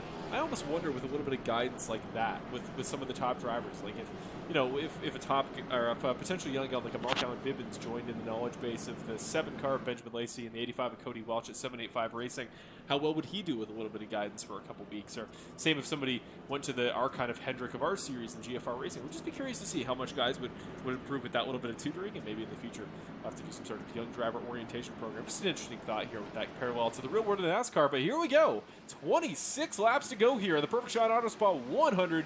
These cars are getting dirty, but if you need to give your car a very fitting bath in tribute, a Perfect Shot Auto Spa in Texas is the greatest way to do so. And we, of course, thank Kevin Foster once again. But here we go. Racing has begun, and we are back to the usual swing of things up front. It's about a half-second lead for Curtis Yancey. But further back, it is Sean Britt and Cody Welch as we battle 25 laps to go. They are scrapping at it for second. And Sean Britt just looking locked down on that top line. Definitely looking the most comfortable out of the top 3 right now. Yeah, I mean, he's looking really strong. He's going to make the 85 work to get around him as we get another yellow here. That is definitely not what the 51 car wants to see at this point. But, yeah, that is a tough break for these guys up front. Well, we're almost getting to this point here, Chris, where we say that as we see Dawson Cruz gets loose, 9 car going to get into him, and he gets caught in the crossfire. It's kind of what's become standard here tonight at Bristol Dirt. But we say that, this is the 51 car wants to see, but we've seen here at a couple short tracks this season. Like, think back to Bristol last year. I think we got maybe 40 laps of green flag racing, and it was, I'm trying to remember who won that race, but it was Ricky Hart Jr., who I remember in the interview talked about he just never got an opportunity because, you're up front. You want an opportunity to go attack, and the leader will always get that better jump. So there's about a lap or a lap and a half that you have to write off, where just the guy at the front of the field is going to have the advantage. But, if you can't get a more than 4 or 5 lap stint to make any progress on catching him, and you just keep getting cautions, well, effectively you have no real opportunities. So Curtis Yancey, yeah, it's annoying that he can't just try to break away and get good momentum, but with the 98 car and the 85 seemingly able to keep up with him at will, I think that the less laps he's got to defend, the better. I think this might be more advantageous for Curtis Yancey, and it's not going to make some fans of either Brett Guzik or Sean Britt happy, but I think it's what works, and it's a strategy that Curtis Yancey is going to play to perfection if indeed he can just get to the front at the halfway point and just kind of stay there with these cautions. Yeah, you know what, Marshall? I stand corrected. Just like the Bruins meeting the Toronto Maple Leafs in the second round of the playoffs, I stand corrected. But yeah, no, that is a great point. Now that they're on single file restarts, it does make a lot of sense. I mean, if I'm the 51 car, that's probably what I want to see. I just heard him over the radio saying to Sean Britt to make sure he keeps that 85 car behind him. So I don't know if they're working together here tonight, but nonetheless, yeah, single file restarts. Yeah, keep these yellows coming all the way to the end. Yeah, I just want to say here, quick shout out to those Boston Bruins. If any of you guys are watching at home, how's it going, Brad Marchand? I know you're certainly not busy. You don't have a hockey game to play tomorrow, so if you happen to be watching, how's it going? Yeah, let's get him in the booth. Get him in the booth. Brad Marchand would be a pleasure. Although do you almost wonder, because I've actually never heard that many Brad Marchand interviews. Do you think his on-ice creative scrappiness would translate verbally? Because that's, I think, our best feature, I'd say, Chris, is our verbal scrappiness and our ability to tell it how it is, even at the ire of other, not players, in this case, drivers. I think we are truly the Brad Marchands of commentary in some ways. Yeah, I think that we just kind of throw it together here, and I think that's probably what he's pretty good at, but I don't think that his word choice would make it to the broadcast. So, yeah. We'll have to shoot him a DM or something on Instagram so we can get him here, but yeah, I had to, give you your credit where credit's due. But hopefully Toronto can get it done. That's the first time you'll ever hear me say "Go Leafs." Oh, wow. Wow, here we go. I'm curious, anybody in the chat, obviously, just kind of topic switch, it's relevant at the time. We always try to stay on the pulse of current events, don't we, here, Chris? But, so, yeah, if anybody's got any hockey picks, or if any of you have affiliation, I know we had some Red Wings fans here last week, and unfortunately, you guys will be watching as much hockey tomorrow as the Bruins fans will. But no, it's fun. Let's just hear what some takes. Obviously, like I said last week, I'm a Sharks fan. I'm hoping for the draft. I'm looking forward to the draft more than I am the playoffs. But always cool to see my hometown Leafs and hear the deafening sounds of many drunk teenagers yelling about guys wearing blue. But here we go. We're on the restart. We got Curtis Yancey leading Sean Britt for 19 more laps of racing, and Sean Britt got a much better jump that time. I think we're in for a fun scrap as the 85 car 2 really sliding it in. 2 car coming as well. I think the best way to watch this race is going to be on these static cams here for a few laps and just see how guys get it started here. Everybody's starting to single file out to that top line, but right now on the attack, Cody Welch right on the back bumper of the 98. I just find it funny how everybody's smoking the wall right now, trying to get as much grip as they can. And they kind of use the wall as kind of a little bit of a cushion here. So, yeah, I just find it so funny is that is what we've resulted to at this point. But, yeah, everybody's Mark Albill sending it in there. There's so much stuff going on. Including a caution. We do have a caution number 9 on the day, and it's like I'm saying here, Chris. These guys aren't going to get another great opportunity if we keep seeing these yellows. I don't even look at my telemetry. I don't know what that would have been caused by. Terry Condis running off the pace. We'll see if the 32 car maybe had some troubles, but no, you make a great point here as we see. Oh, this appears to be the incident. Further up front, that's Brandon Jackson making his return tonight. Action Jackson back in the field here for tonight. But hopefully not just a one-off, but looks like he was available tonight for this Wednesday, so we decided to go racing and gets caught in an unlucky incident. That is not the way he was hoping to spend his night, at least certainly not this far into the race. But you made a great point here watching the way we were seeing those guys go at it the last couple laps. In fact, we have some time here under caution. I'm actually going to back us up to the start of the green flag. We're going to watch that whole stint back. So consider it a butt kicker racing replay for the entire last stint. Just something a little bit rare, but let's watch the racing here, Chris. So off the start here, you see Curtis Yancey at the start of the green flag. Gets a really good jump, conventionally speaking, but it was just Sean Britt who at this point I think has mastered his timing. And you see everybody goes single file. Somebody on the bottom tries a crazy slide. But you're right, guys are starting to tap the outside wall with the back bumper as kind of a cushion where you're supposed to use that dirt mound that builds up. But because I think it's a shorter race, Chris, only 100 laps, it doesn't give time for that dirt cushion to really build. And so I think, yeah, it's becoming a strategy for these guys to say, okay, let's just make a little bit of contact. And yeah, you see Curtis Yancey fully putting it at the wall, and he doesn't lose any time here to Sean Britt. That's just fascinating racing here, Chris. Yeah, I mean, you got to kind of use what you got. The physics might not be exactly on point, but still getting the job done.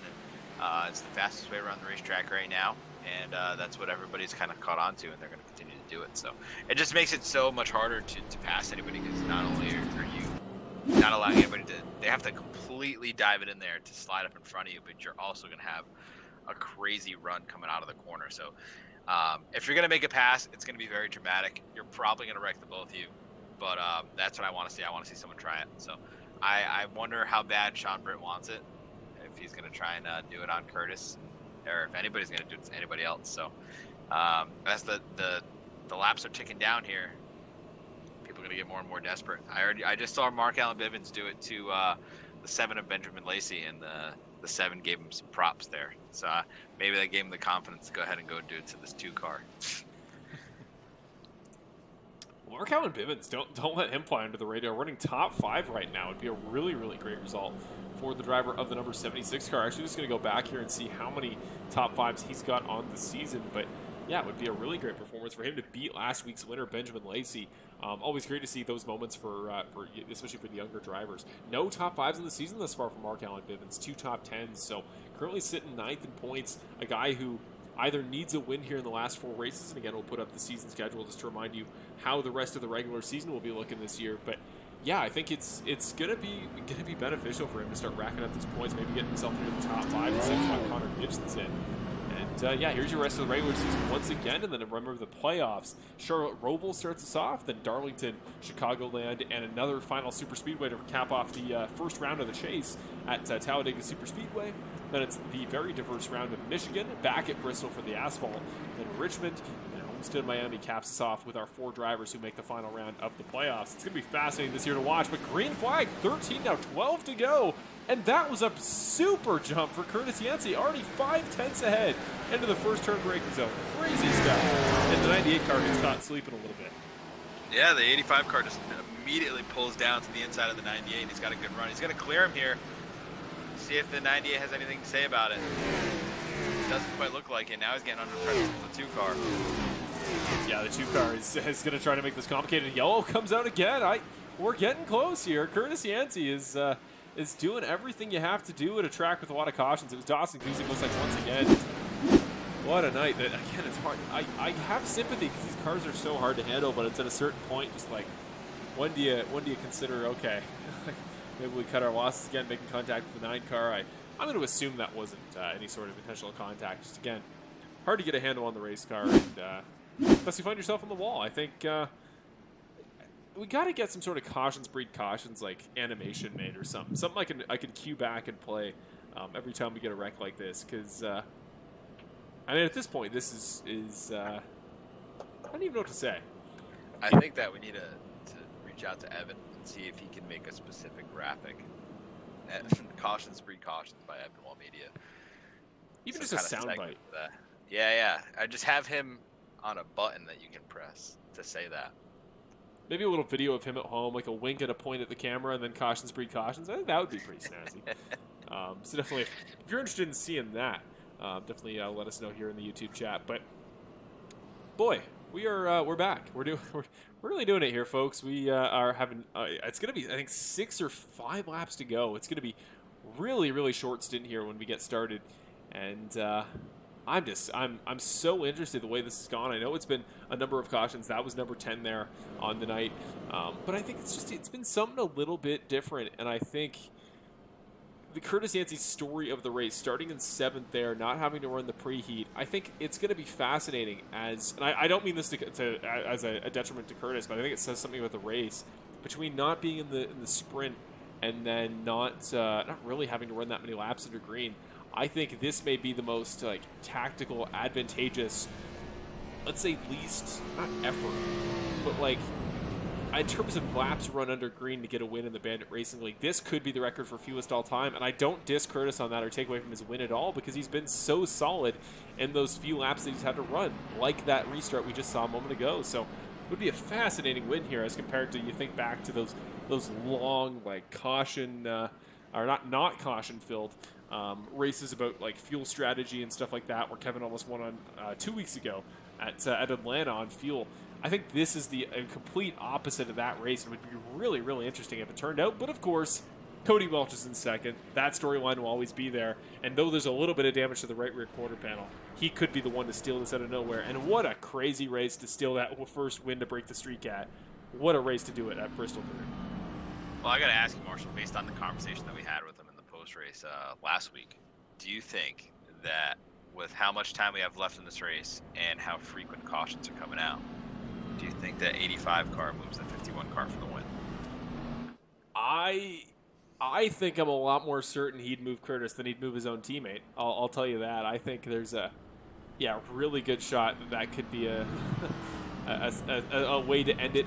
I don't know as much if it's do I think Cody doesn't want to end the streak on a wreck, as he didn't want to end it on again wrecking somebody he's very close to, obviously his own teammate. So I'd consider it. I'd think about it as a possibility, and I think if you're a fan of Cody Welch and you want this to be the night, I think you're more likely to see that bump for the win this week than you were last week. So here we go. Green flag's coming out, folks. It's going to be 5 to go. Lights in the pace truck are off, and we're even going to watch this from the perspective of Cody Welch here. We're going to go to his cockpit view, and tonight, to keep you guys in the loop, tonight would be the 59th race since that win back in Season 8 for Cody Welch back at Rockingham. 5 laps to go here at a track that takes 20 seconds. It'll be a dash to the green, but Cody Welch desperately on the hard charge. Watch the hands moving. You can see the wheel fully crossed over, and he's trying whatever he can do to get momentum here as the 98 car gets in the back of him and scraps the 2 a little ways further behind. Now coming up to 4 laps to go. Phenomenal restart of the 51 car. That is exactly what you needed. Not quite the restart the 85 car needed, but he's still got a shot here. He just has to keep his rhythm and just kind of put them all together. He's getting in the wall. He's doing everything he can. At this point, everybody's in the wall. The 2 car goes around. Somebody further back went around. Are we going to get another yellow flag? The 2 saves it. Somebody else has spun. We are still green. And now in the top 3, Sean Britt will remain on the podium. So right now, Yancey, Welch, Britt, your podium. Bivens in 4th, Lacey in 5th. 3 laps to go here. Cody's getting close. Does he try the slide job here, Chris? What do you think? 3 laps. Going to be 2 this time by. He could just absolutely send it in, clean him out, and end it. Or will he try to do it under his own pace? 2 laps to go. What will the season mean, or what would this race mean for the 85 or the 98 car? Over for Sean Britt. He is mighty close as well. He's going to try everything he can here. I promise you that. He's going to try and send her on in here, but they're bouncing right off the wall. They're getting everything they can. White flag. Here we go, folks. White flag presented by Apex Sim Racing. Yellow flag comes out. We will go for a restart. That was I think a tie. We had another race this season. It was Ricky Hart when he got that win in Atlanta, when he was like feet away from the start-finish line. And in the caution happened to come out. I'm getting Ryan Blaney All-Star Race vibes from the other year. This is crazy. And wow. If you're a Cody Welch fan, is that what you want to see? Because Curtis nailed that restart. Cody tried to claw it back, but that was going to be a big send if he wanted to get that win there. Yeah, I don't think that he was quite close enough to do it. I mean, if I'm a Cody Welch fan, I like this.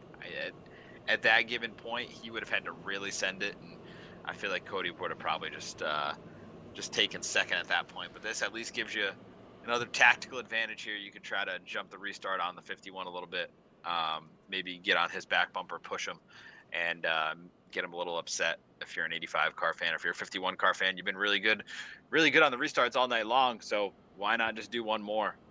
And for anybody else behind these 2, let these guys go at it, and hopefully you can come out on top. That's really what you're hoping for right now. But man, this has been super fun. I don't even know what happened to the 2 car.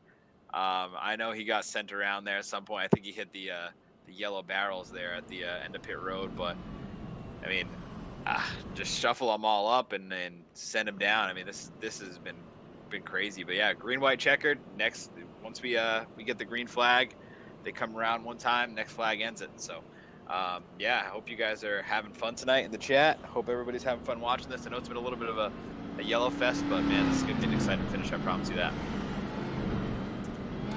I don't even know how to segue into this at this point, but we're going to go to the Bandit Racing League website here, because in the Bandit Racing League, in a world of chaos and races like this where there's a lot going on, the drivers are very stressed out. You don't need to feel stressed if you want to keep up with the Bandit Racing League and know what's going on week to week, because the BanditRacingLeague.com website is your place for all things Bandit. If you want to go find out more information about our drivers, you want to go see our updated point standings after each and every race before we mention that on the next broadcast. If you want to go see our partners like Apex Sim Racing, Moser Racing, or Butt Kicker, that's a great place to do it. And we've also got a countdown to each and every race on the season, and as well as some new promos, links to our social medias, and a variety of different great content. In addition, we've also got GeezerAuthentics.com, your place for all things Bandit Racing League merchandise.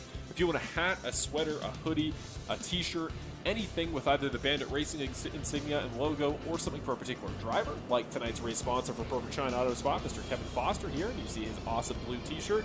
If you want a blue Kevin Foster t-shirt in a medium, well, there's only one place to get it, and that place is GeezerAuthentics.com. Remember, all proceeds from GeezerAuthentics.com's sales will go back to the Bandit Racing League Driver Points Fund, where we reward drivers of the series for their hard work and dedication to the series by awarding prize payouts similar to the official Real World Racing Series, from our champion all the way down to our other top finishers.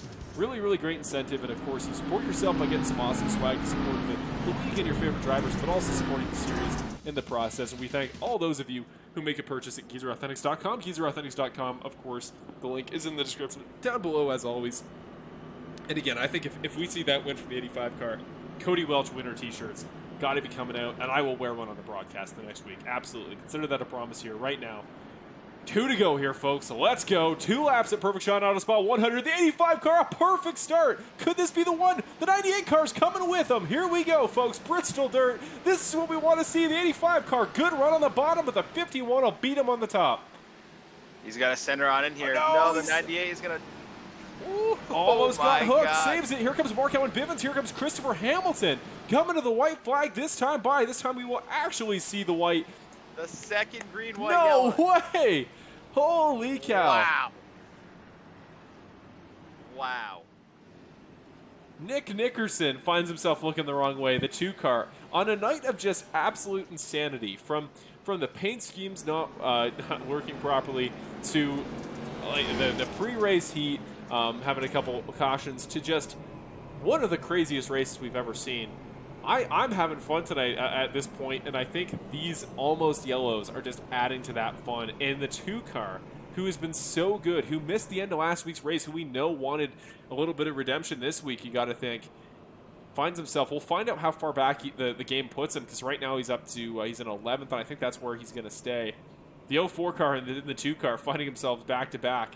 You would have expected that at the end of the night, more than likely, but 10th and 11th, not what I would have had circled on my bingo card. But folks, Cody's got one more attempt, and we're going to watch his last attempt there on the Butt Kicker Racing replay, and watch that last start. And Chris, if you want to come join us on the replay here. Fun fact, my telemetry system actually did tell me white flag. It was that close, so crazy stuff. Usually this telemetry system doesn't get stuff wrong like that. But here we go. Here was the restart. And I'm even going to go a little bit further back. Let's go on board here. We're going to go to the behind the chase camera from Cody Welch and just see why he got a little bit loose. Maybe, Chris, if you can see it. What do you think it was that just got this start so kind of confuzzled? Because Cody gets off to a good start, but I think Curtis almost checks up a little bit, and that unsettles Cody, allows the 98 car to take a shot at him. Yeah, I feel like the 85 got a really good start, but I also feel like he didn't want to shove him too far out there, that he just wanted to kind of rattle him a little bit, maybe just upset him just enough. But yeah, he gets underneath him there, and then the 98 car says, I'm going to put myself in this conversation. And I think that kind of hurt Cody there a little bit, especially as they're going into 3 and 4. Almost got hooked by the 98 there and kind of made a little bit of a mess back there. But that's racing. That's going for the win. So if the 85 can just replicate that, I mean, he can do some damage here on this restart. But one thing that was definitely damaging was the 98 of Sean Britt got an EOL penalty, so he will be at the longest line here to start this restart. But this will be our final restart. The next flag that comes out, regardless if it's a checkered or a yellow, the race is over, similar to how we started the season with Daytona. So whatever happens here happens. All the chips are in, all bets are off. It's time to go win this thing. So if you're the 51, you're driving this thing like you stole it. Everybody's driving it like they stole it. Let me just say it like that. This is time to go win.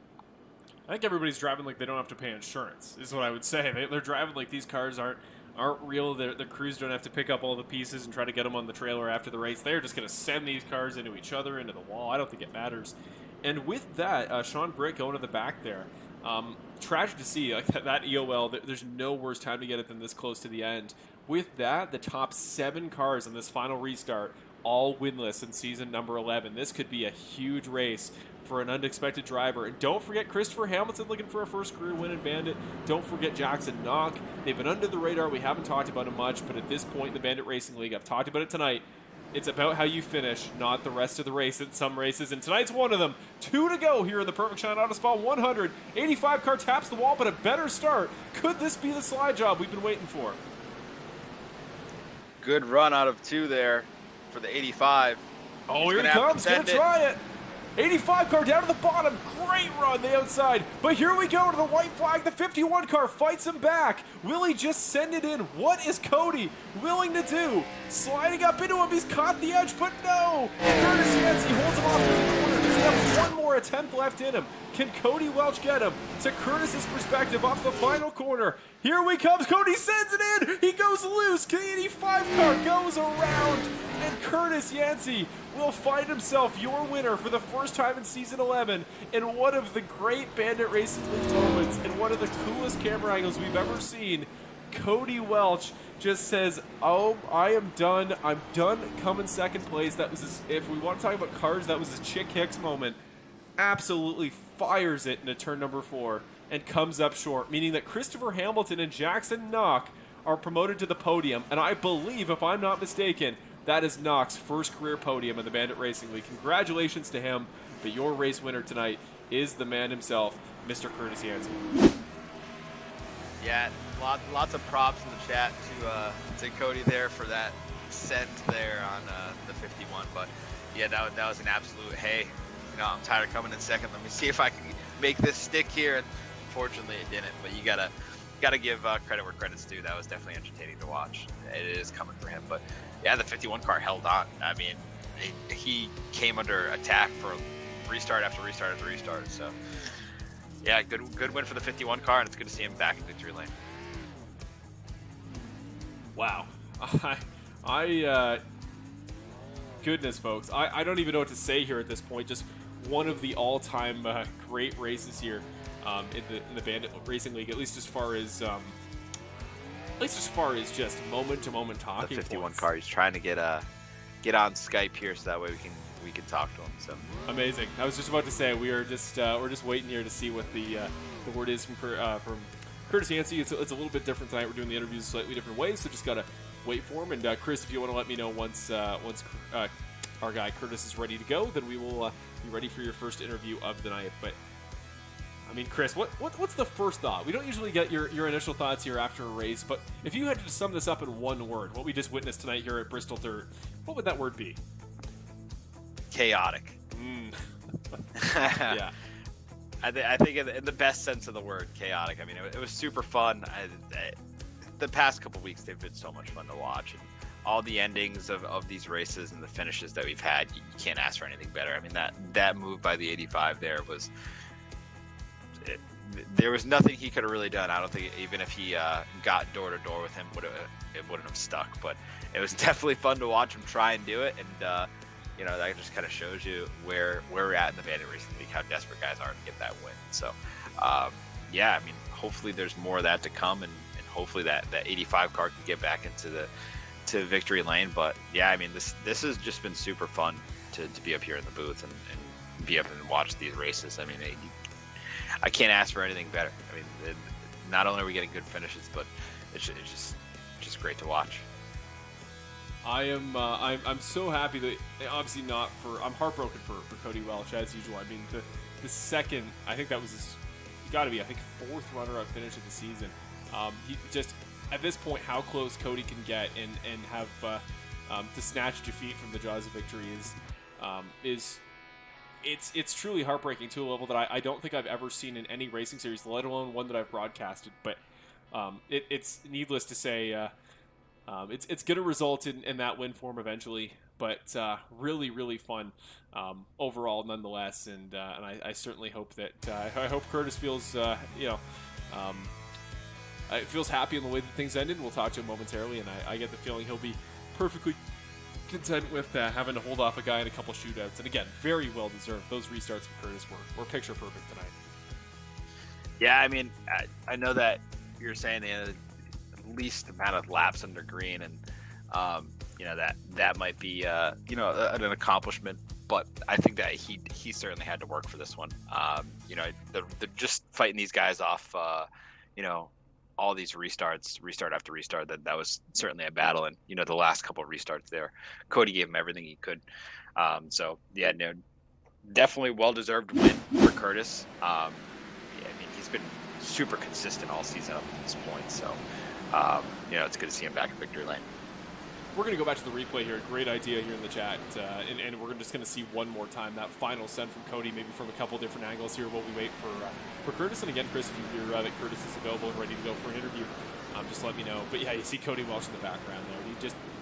You had to try something if you're Cody, and we will, as we're going to pull that graphic down as it is incorrect. But here we go. One more time. This is coming to the white flag. So he had that initial send there, actually, into turn number 1 on the final lap. I thought that may have been his chance, but just didn't quite get the corner panel. Actually, the back end wiped out too much anyway. Even if he hit him, he was probably going to spin himself. But this is the one. Just gets a great run, times it well. And if you're Curtis, there's nothing you can do. If you stick it on the inside and try to defend down there, he's just putting the bumper in you. I think Curtis did everything he could, and it was going to be a 50-50, but he got it to work. And then, unfortunately, the 85 car just add insult to injury. A couple more guys plow by him there at the line. Yeah, I mean, the 85 car gave everything he could. And, towards the end there, a couple guys are hitting him and bumping into him and this, that, and the other thing. But everybody's telling him, kudos for at least giving it a shot. because everybody knows that he's deserving the win. But it sounds to me that driver interviews are ready to go, so I'll let you do your thing. Amazing. Here's the one more time final perspective here. This is Christopher Hamilton watching this ultimate slide job attempt here from Cody Welch. You see he gets close, and he's already starting to crack. He goes high to avoid, and just like that, manages to hold off the hard-charging Jackson knock behind him, who once again does get his first career podium in the Bandit Racing League. But with that, folks, it is time for your final interview here. And again, I'm so very honored and happy to be talking to a very deserving Curtis Yancey here tonight. And let's pull up your race winner here. Get him in the broadcast booth with us.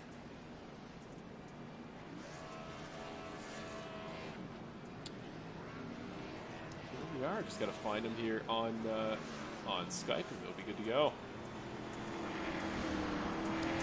There's our guy, ready to go. We will give him a call here. Let's get set up. Going live here. You see Curtis Yancey's lovely perspective, and we'll get his graphic up here on screen. Just got to wait a moment here to speak to him properly.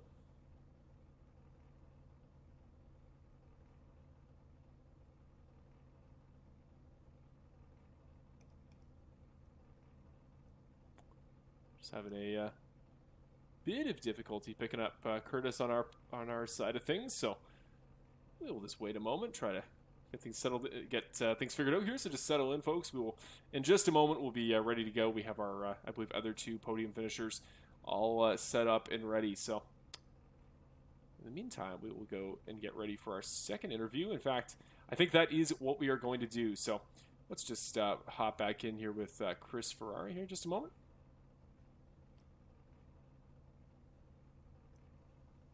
Hey, Chris, we're just popping back in here for just a moment. I'm just going to give you an update here for Curtis before we head to him. We're actually going to go to our second place interview because I think Jackson and Christopher are ready to go, but we're just going to need Curtis to accept my my request on Skype. He should have a friend request somewhere to probably get his call going, and then we'll be good to go for his winner's interview if you just want to pass the message along.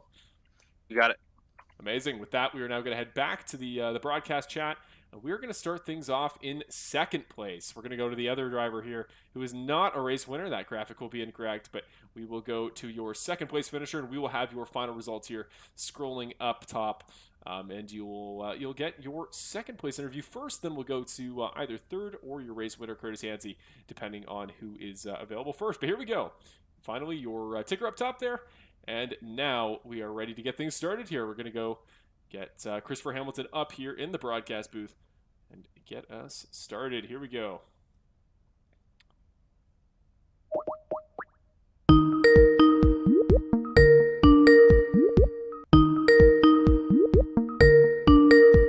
Just waiting for again our guy, Mr. Christopher Hamilton here, tonight's slider. Hey, Christopher, you got a copy? Yeah, I got you. Amazing. If you can hear us, we can hear you, and we are good for our second interview of the night. So I don't mean to misconstrue things. You will be our runner-up finisher here tonight in that crazy finish at Bristol Dirt, but we're just waiting on Curtis for his interview in a moment. So, I mean, just Christopher, crazy night overall for everybody. I know there was a lot of caution flag pacing. I know not everybody is going to be super happy with the way tonight went, but in the end, you watch that battle. You see Cody try that move on Curtis at the last moment, and is any part of you thinking we might be seeing a Kyle Busch situation from Bristol Dirt a couple years back where you were going to be the beneficiary and that was going to be your chance at the first career win? That last restart, I just kept it on top because it basically locked me where I was. It was very, very hard to pass. Yeah, it looked like all night that was going to be one of the stories. It seemed like the best way to get by somebody was either try the bumper like Curtis did at the start or wait for chaos to go on up front. And just talk us through your night overall, because you start in a great spot. You start third there, but I noticed you kind of started to work your way back there at the start. Some chaos went on, and then you worked your way back forward. Just what was working for you well there in qualifying, and then what was the adversity you had to deal with in the race itself? Just aggressive passing. Everyone's trying to go for the same real estate all at the same time. And it's just some cars are going to get booted out. And unfortunately, at the beginning, my car was booted out. So I just kind of had to make my way methodically, kind of keep it up there, stay out of the action. I almost got into Nick a couple of times. But just keep my nose clean, keep it up there, and then make the passes when they present themselves. And again, heartbreakingly close. To come up in second here, to have the again, as I said a few minutes ago, for a different driver, but to have defeat snatched from the jaws of victory. Do you think there's anything you could have done tonight that you look back differently, or is it kind of becoming a recurring theme now, where you do everything within your power, but just things outside of your control tend to go wrong that keep you just off the top step of the podium? I think I consider myself one of the more passive drivers. I'm not as aggressive as say a Curtis or a Cody is, and I mean I can do the aggressive passes, but I really don't want to. Hmm. So I think I mean I have the speed, but then I kind of get shuffled back, and that's been the common thing this year. Is I'm up front, I shuffle myself back like to the top 10, and then I got to work my way back up again, and by that time they're already gone. Mhm. So this this one's a little different. Bristol Dirt. I was actually looking forward. I was one of the few guys looking forward to this race, and then it turned into one line and kind of got a little frustrating at times. But you know what? We'll take it. But in this case, it's better to be lucky than good. We were just good enough to be in the position where we landed in second. On to the next race. On to the next one, indeed. And yeah, just to cap it off, finally, you're now sitting third in points. Jump ahead of oh gosh, let me double check. We got Ricky Hart Jr., your teammate there, will now move behind you. So you're now the second best scoring stablemate here in the GFR Racing stable. So are you pretty happy the way the season's gone so far? And with 3 races left, is there or 4 races left in the regular season? Is there much pressure to go for that win, or now that you're looking comfortable for the playoffs, are you sort of settling in, getting ready for those playoff tracks? I was already basically settled in for playoffs. Just didn't want to do anything crazy. From here, the eyes are on the prize to Homestead, trying to make my way through there, and I'm definitely a front runner. It doesn't matter what track it is, but it's just execution on my part to still go for that first win. I think that first one is going to be great.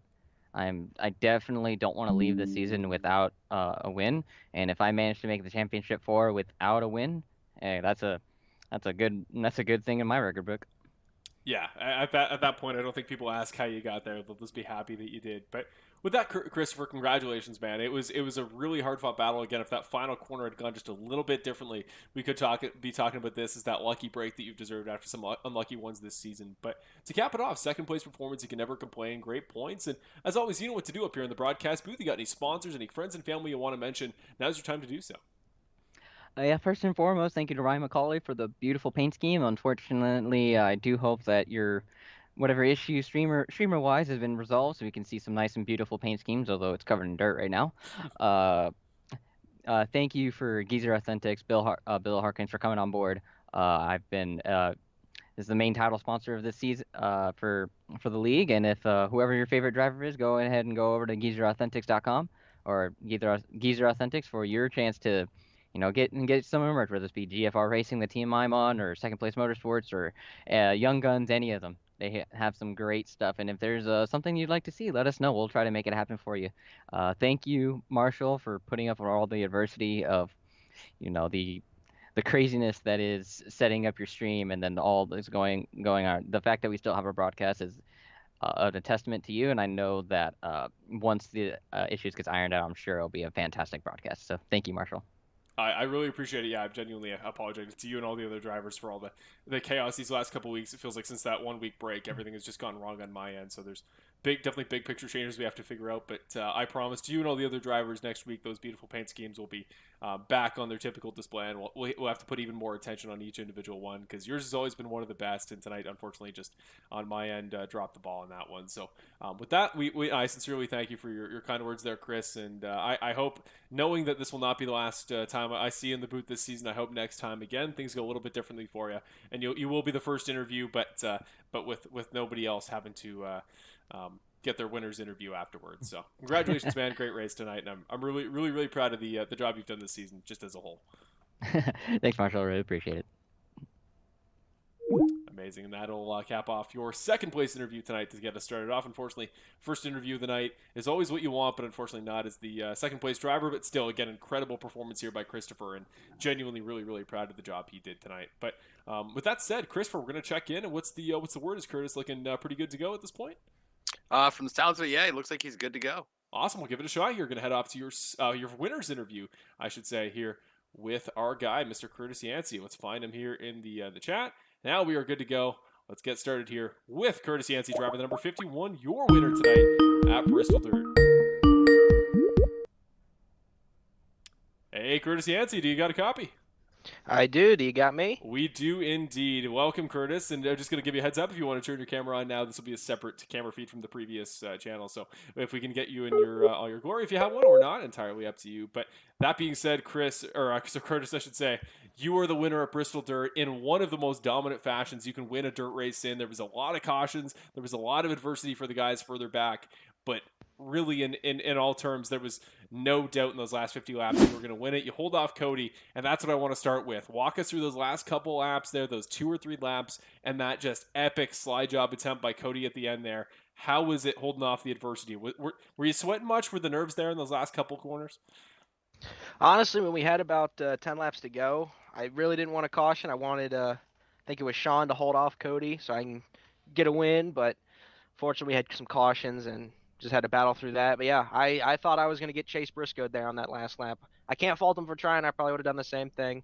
But yeah, it was good racing with Cody, good racing with Sean, good racing with everybody up front, and even towards the middle of the pack. I wasn't in the back, unfortunately. I wanted to see how they were racing, but good racing all the way around, and can't complain about a win, can I? No, you absolutely can't. And I said before the race, we didn't get a chance to do proper winner race picks with the shortened qualifying, but I did say, I just thought in the past you did well all the way back. And I think it was season 8 when last we did dirt frequently. You remember we had an Eldora race and a Knoxville race, I think back in the day. You were quick there. You're always good at the short tracks. And especially on those short runs, it just seemed like because we couldn't really get too many long periods of racing. Would you say between the dirt racing, the short tracks, and again those short stints that you're just so dominant on, would you say this race was kind of the perfect storm for the 51 car? Is there any way this race could have gone better for you tonight? Could have gone better if I figured out how to qualify and lead every lap, but I can't complain about tonight. Led the most laps, one of the fastest laps of the race, and came home with a win. I can't complain about anything about that. And you came close. I actually thought before I checked the points here a moment ago that you would take over for the regular season points lead. You are 9 points back now of Nick Nickerson at the top of the leaderboard. But just on top of the win, I think you were pretty comfortable, locked for the playoffs at this point anyway with 4 races to go. But to get that win under your belt and getting close to Nick for overall points this season, just when you consider yourself, the way that you look at that 51 car, do you have any doubt or any lack of confidence that you are up there with the Benjamins, the Nicks, the Rickies of the series, and just the way you're putting points up consistently this season? And do you think that'll carry over to the playoffs to the point where we should be thinking of you as one of the top 2 or 3 guys in the series fighting for the title this year? Hopefully. I haven't always been the best driver. I could think if we had F1 rankings, I'd probably be like F1.5, But I'd like to think I'm getting better, and now notching off a win this season takes that whole weight off my shoulders of worrying about the playoffs and all the points. So, yeah, it just feels good.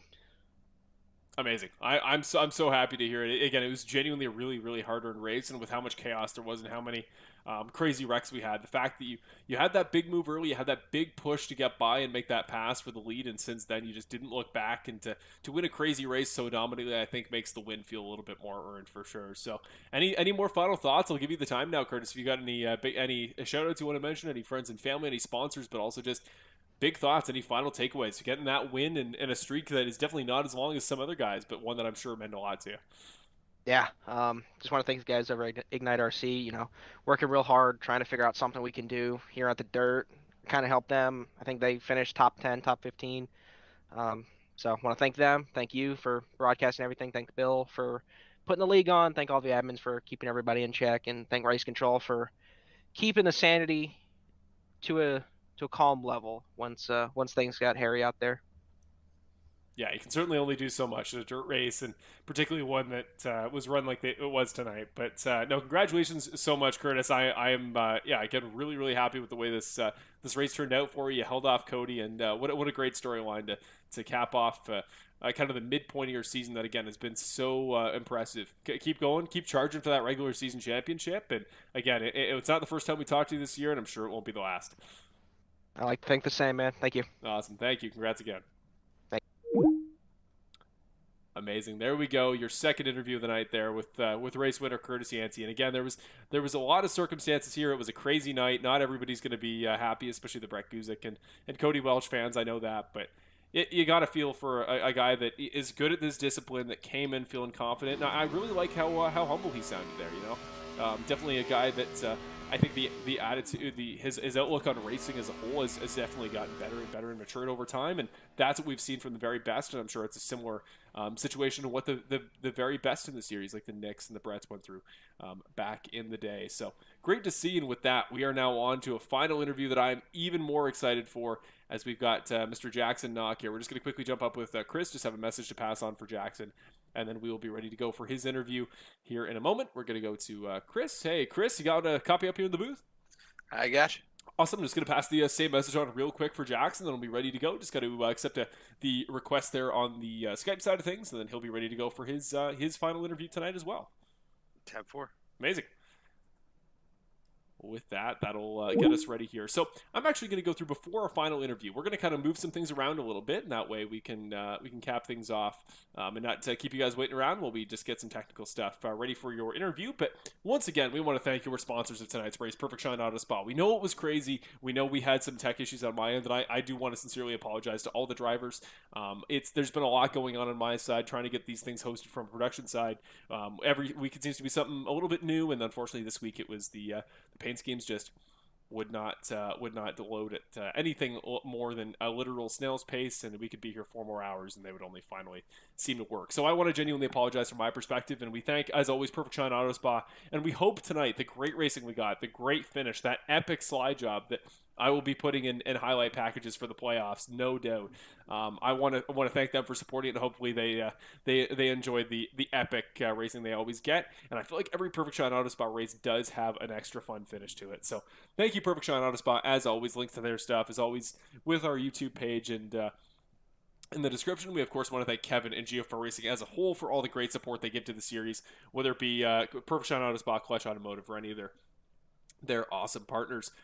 With that, we're going to go check in once again. I think we should be ready to go now for your final interview of the night with Mr. Jackson Knock. And again, you got the final results scrolling up there up top in case you're not quite sure yet where your favorite driver has finished. So here we are. We're going to go to Jackson Knock here, who I believe should be ready to go. Still waiting here.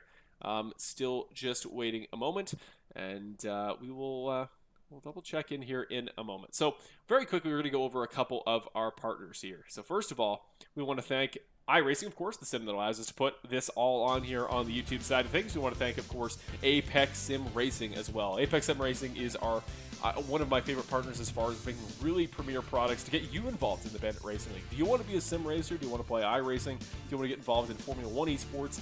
Anything like that, Apex Sim Racing makes great wheels, pedal decks, button boxes, and a variety of great products. And if you use our code in the description, you'll be supporting the series, and you can get yourself a 5% discount. Use code BANDIT or the link in the description down below at Apex Sim Racing, or you can access their stuff courtesy of our BanditRacingLeague.com website. You have a variety of options there. Perfect Shine Auto Spa, we've talked about tonight. Obviously, tonight's race sponsor, one of our longtime title partners. Thank you so much for everything you provide for the series. Track Camps and Gourmets as well. Track Camps and Gourmets, unfortunately, didn't use their camera package tonight because they don't currently have one available for Bristol Dirt, but in future, they are always our source for custom track cams, really premier look for the broadcast, and without them, we wouldn't have quite the beautiful footage that we have to show you here week after week of these races. So we thank Track Camps and Gourmets as always. And EvanWallMedia.com. He is the guy who makes all of our custom broadcast graphics here. So we thank him for everything he's provided for the series, and we may need to get him in next week. We're looking for maybe a part-time broadcaster. Chris may be out for next week's race at Road America. Butt Kicker as well, one of our new cool sponsors for this season. They are obviously the sponsor of our replay.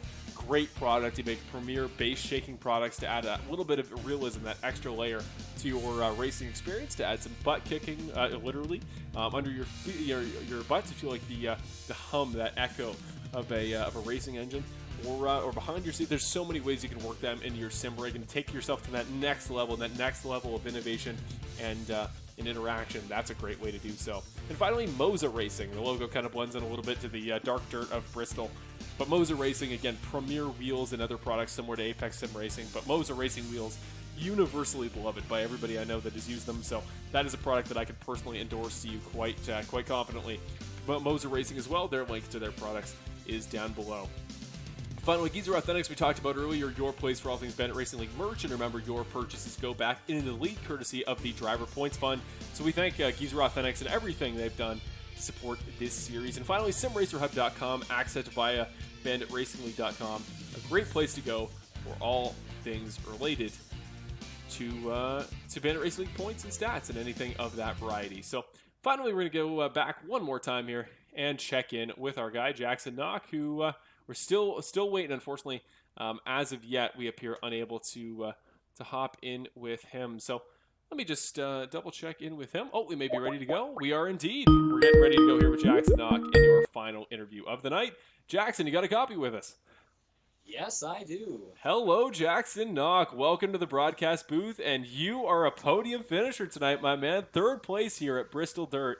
What a race, what a performance, and I'll just say it right now, the camera feeds are going to be separate from the last, so if you have your camera ready, you can set it up here, and we'll pop you on the screen for the broadcast. But just talk us through those last couple laps, because the battle for the lead was obviously very crucial, but man, you kept up there on those last couple restarts, and in those final moments, if that had gone a little bit differently, we could be talking about even better than 3rd tonight. But just the podium itself, what's this mean, and what is it like to do it in a crazy race like this here at Bristol Dirt? Yeah, I don't know if there's much of a better way to put it than luck. I definitely had enough speed to keep up with everyone, but I definitely, those last few laps, it was so hard to pass. I was a little bit faster than the people in front of me, but I just could not get around anyone, especially with how quick the green flag runs were. I was just trying my best to survive, trying to not wreck anyone else. But, last few restarts, everyone wrecked in front of me, got around it, almost pooped my pants a little bit. But got around that, and then, I was in 4th. I was going to be happy with 4th, and then I saw, forgot who it was, but whoever threw that huge slide job at the end, I saw them going around, and I was like, 3rd! Let's go! Podium! So, yeah, probably my best race in this league so far ever. Oh, it is. But yeah, heart was pumping, adrenaline as high as it'll go. That was a lot of fun. Yeah, I'm so glad to hear it. There are no words how much I enjoy seeing a new podium finisher in the Bandit Racing League.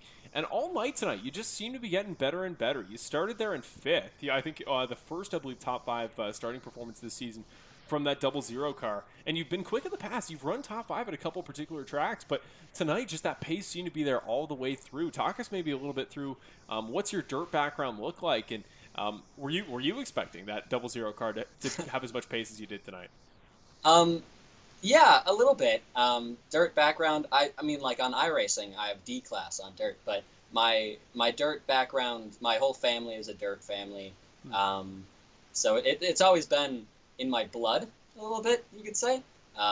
I mostly almost only racing asphalt, but just whenever it comes to dirt, I'm always up there. And I don't know if that's because I'm not the greatest tire saver, and on dirt I don't got to worry about that. So that might be a bit of it too. Not really having to worry about pit strategy. So I feel like that's where I lose it a lot, right? You see me up front every now and then on depending on the track. But it's just always that those pit stops that really I need a crew chief, because that's what always puts me to the back. But without having to worry about that, I was able to be up front all race, just running as smooth as possible. It's trying not to wreck my car, and that's all you really need to do here to be fast. So it worked out for the best. Well, I'm so happy to say that, for some guys that maybe run part-time schedules, they'll get the occasional podium finish, really great, but you're like, oh man, is this it? Well, first of all, how quick you've run, not just this season, but in general. You definitely have these performances where you get close, but just this season, you're currently 11th in points, and with how close that mid-pack battle is there, you are only, let me get the exact numbers here for you, but you're currently sitting only 3 points back of Eddie Hagee for 10th, 9 points back of Mark Allen Bivens for 9th. Benjamin Lacey's in the equation, but of course he's got his win already. So playoffs is definitely in the equation, but you're going to have to fight for it. These last couple races, you got a road course, and then you got New Hampshire, you got a couple traditional ovals, and then Gateway and Auto Club. Those 4 racetracks, you feel like the 00 car will pick up good points and playoffs. What's maybe a percentage confidence you think you make the playoffs this year? from the start of the season, that was my goal. Just make the playoffs. That's all I wanted to do. This is my third season. Haven't made it yet, and that was my goal, to improve upon myself, is to just make the playoffs. And I think 79% chance that I at least make the playoffs. It might be a little far-fetched, but that's what I'm going with there. No, it's not unrealistic whatsoever. Where you're sitting right now, you're at a great spot, and that's why I bring it up. I just want that confidence to be there. I want that drive to keep pushing, to keep practicing, to be there. Because, that 00 car has looked great all year. And, a couple of the younger guys this year, yourself, Bivens, and Gibson, all really making a name for themselves. And you were ahead of Benjamin Lacey and Brett Guzik for a couple weeks there in the points. You've had a more consistent year than a lot of the top guys have. So I extra give you props here for that top of the line performance that we've been waiting for here. And that 00 car gets it tonight. Podium at Bristol Dirt. So congratulations again. And this is your opportunity now up here in the broadcast booth. If you got any friends and family you want to mention, any sponsors, now is your opportunity. Oh yeah. I'd like to thank my dad, my grandpa, both watching. Hi. And then I'd like to thank my mom. She runs the business that sponsors my car. I know that it says OxyClean, but our OxyClean is spelled with a Y and came 50 years before the one that most people know. Cleaning things that use oxygen, that's pretty much what we do. So yeah, I'd like to thank my mom and OxyClean. Sadly, you cannot see the beautiful OxyClean 00 paint scheme today, but the Chevy paint schemes still look good. Yeah, I'd say that's probably what I got. Also, thank you to I don't know, all the people that come out and race in general. This league is so much fun. It's kind of what a lot of my life revolves around this. Just, the iRacing in general. But the league, probably just one of the greatest things on iRacing. So just happy to be here, happy that everyone shows up, and it's a great group of guys. And I'm excited to finish off the season, hopefully landing somewhere in the playoffs. Yeah, we hope so here on behalf of the broadcast too. And no, first of all, the paint schemes, like I said to Chris, I sincerely apologize for the issues here on our end. I don't know what it's been, but production-wise, everything that it could go wrong has gone wrong. On behalf of yourself, I'll say to all the drivers here post-race, but no, definitely have some things we need to get figured out, and we will make a point of all of the sponsors, anybody that was here especially in the podium tonight. We'll make sure that the OxyClean car gets its shine in the sun, and there you go. Take that, other OxyClean. Definitely, no qualms up here on the broadcast about how great that sponsor is. Always one of the best looking schemes in the series. So we thank you, Jackson, for another great performance. You're really well spoken in the interview. And on a personal note for tonight, thank you for not driving a white car, because there were a lot of those. So thank you. No problem. Awesome. Have a great one, Jackson, and best of luck with that playoff one. Thank you. Appreciate it. There we are. That was your interview, your final interview here with third place finisher Jackson Knock. And again, just crazy night. Lots going on here, but we cap it off here with your third place finisher, and a guy that really well deserved. I feel like I've spoken to our guy Jackson Knock here before. I have the sneaking suspicion I didn't want to definitively say first podium, because something tells me he's been here.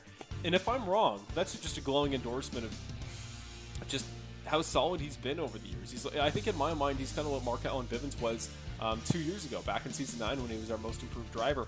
I just get that really good feeling from him, of a guy that's just, he's done his time, he's improving every season, and I'm really proud of what he's done in the series, and look forward to seeing what he will do going forward. So with that, folks, that'll about wrap us up. We've gone through our final thanks and everything like that.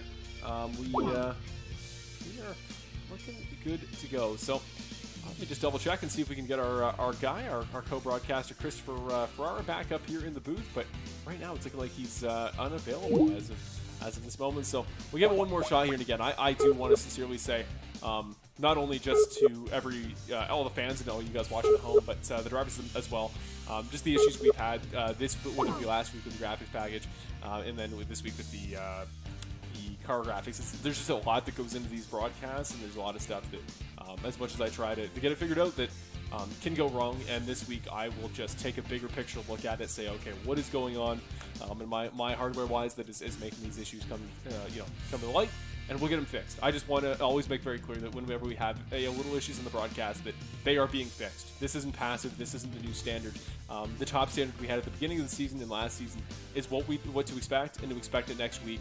And obviously, a race without cautions will be, much appreciated next week. So that all the drivers and the fans, I personally, as a guy who runs these broadcasts and who has done so for a number of years now, things will get figured out. Things will get better, and I'm sincerely apologetic for the troubles we have had on my end. So, with that being said, I believe we have our guy. Nope, Christopher Ferreira is looking like he's unavailable. So, with that, folks, that'll about cap us off. We've gone through our sponsors. We thanked all our partners. Christopher Ferreira, we thank him as well. Unfortunately, we won't be able to sign off with him, but we thank him for everything he's done and for helping me out, kind of facilitate the interviews a little bit tonight. And with that, I want to thank all of you every week for watching these Wednesday nights. They're awesome. This one was meant to be a little bit shorter. Now it's actually got a little bit longer with our post-race. But again, I promise everything will be figured out going forward. We have 4 weeks to the playoffs. Get excited, and we will have more great racing action. With that being said, I am Marshall Crocker. For myself, Chris Ferreira, and all the Full Send Racing Network crew, we want to thank our sponsor once again, Perfect Shine Auto Spa, for tonight, for sponsoring Perfect Shine Auto Spa 100 at Bristol Dirt. And with that, folks, we will sign off and see you next week. This has been another race from the Bandit Racing League Season 11. Tonight was Round 9, and we'll be back for next week's race at Road America in Round 10. See you, folks, and have a great rest of your week.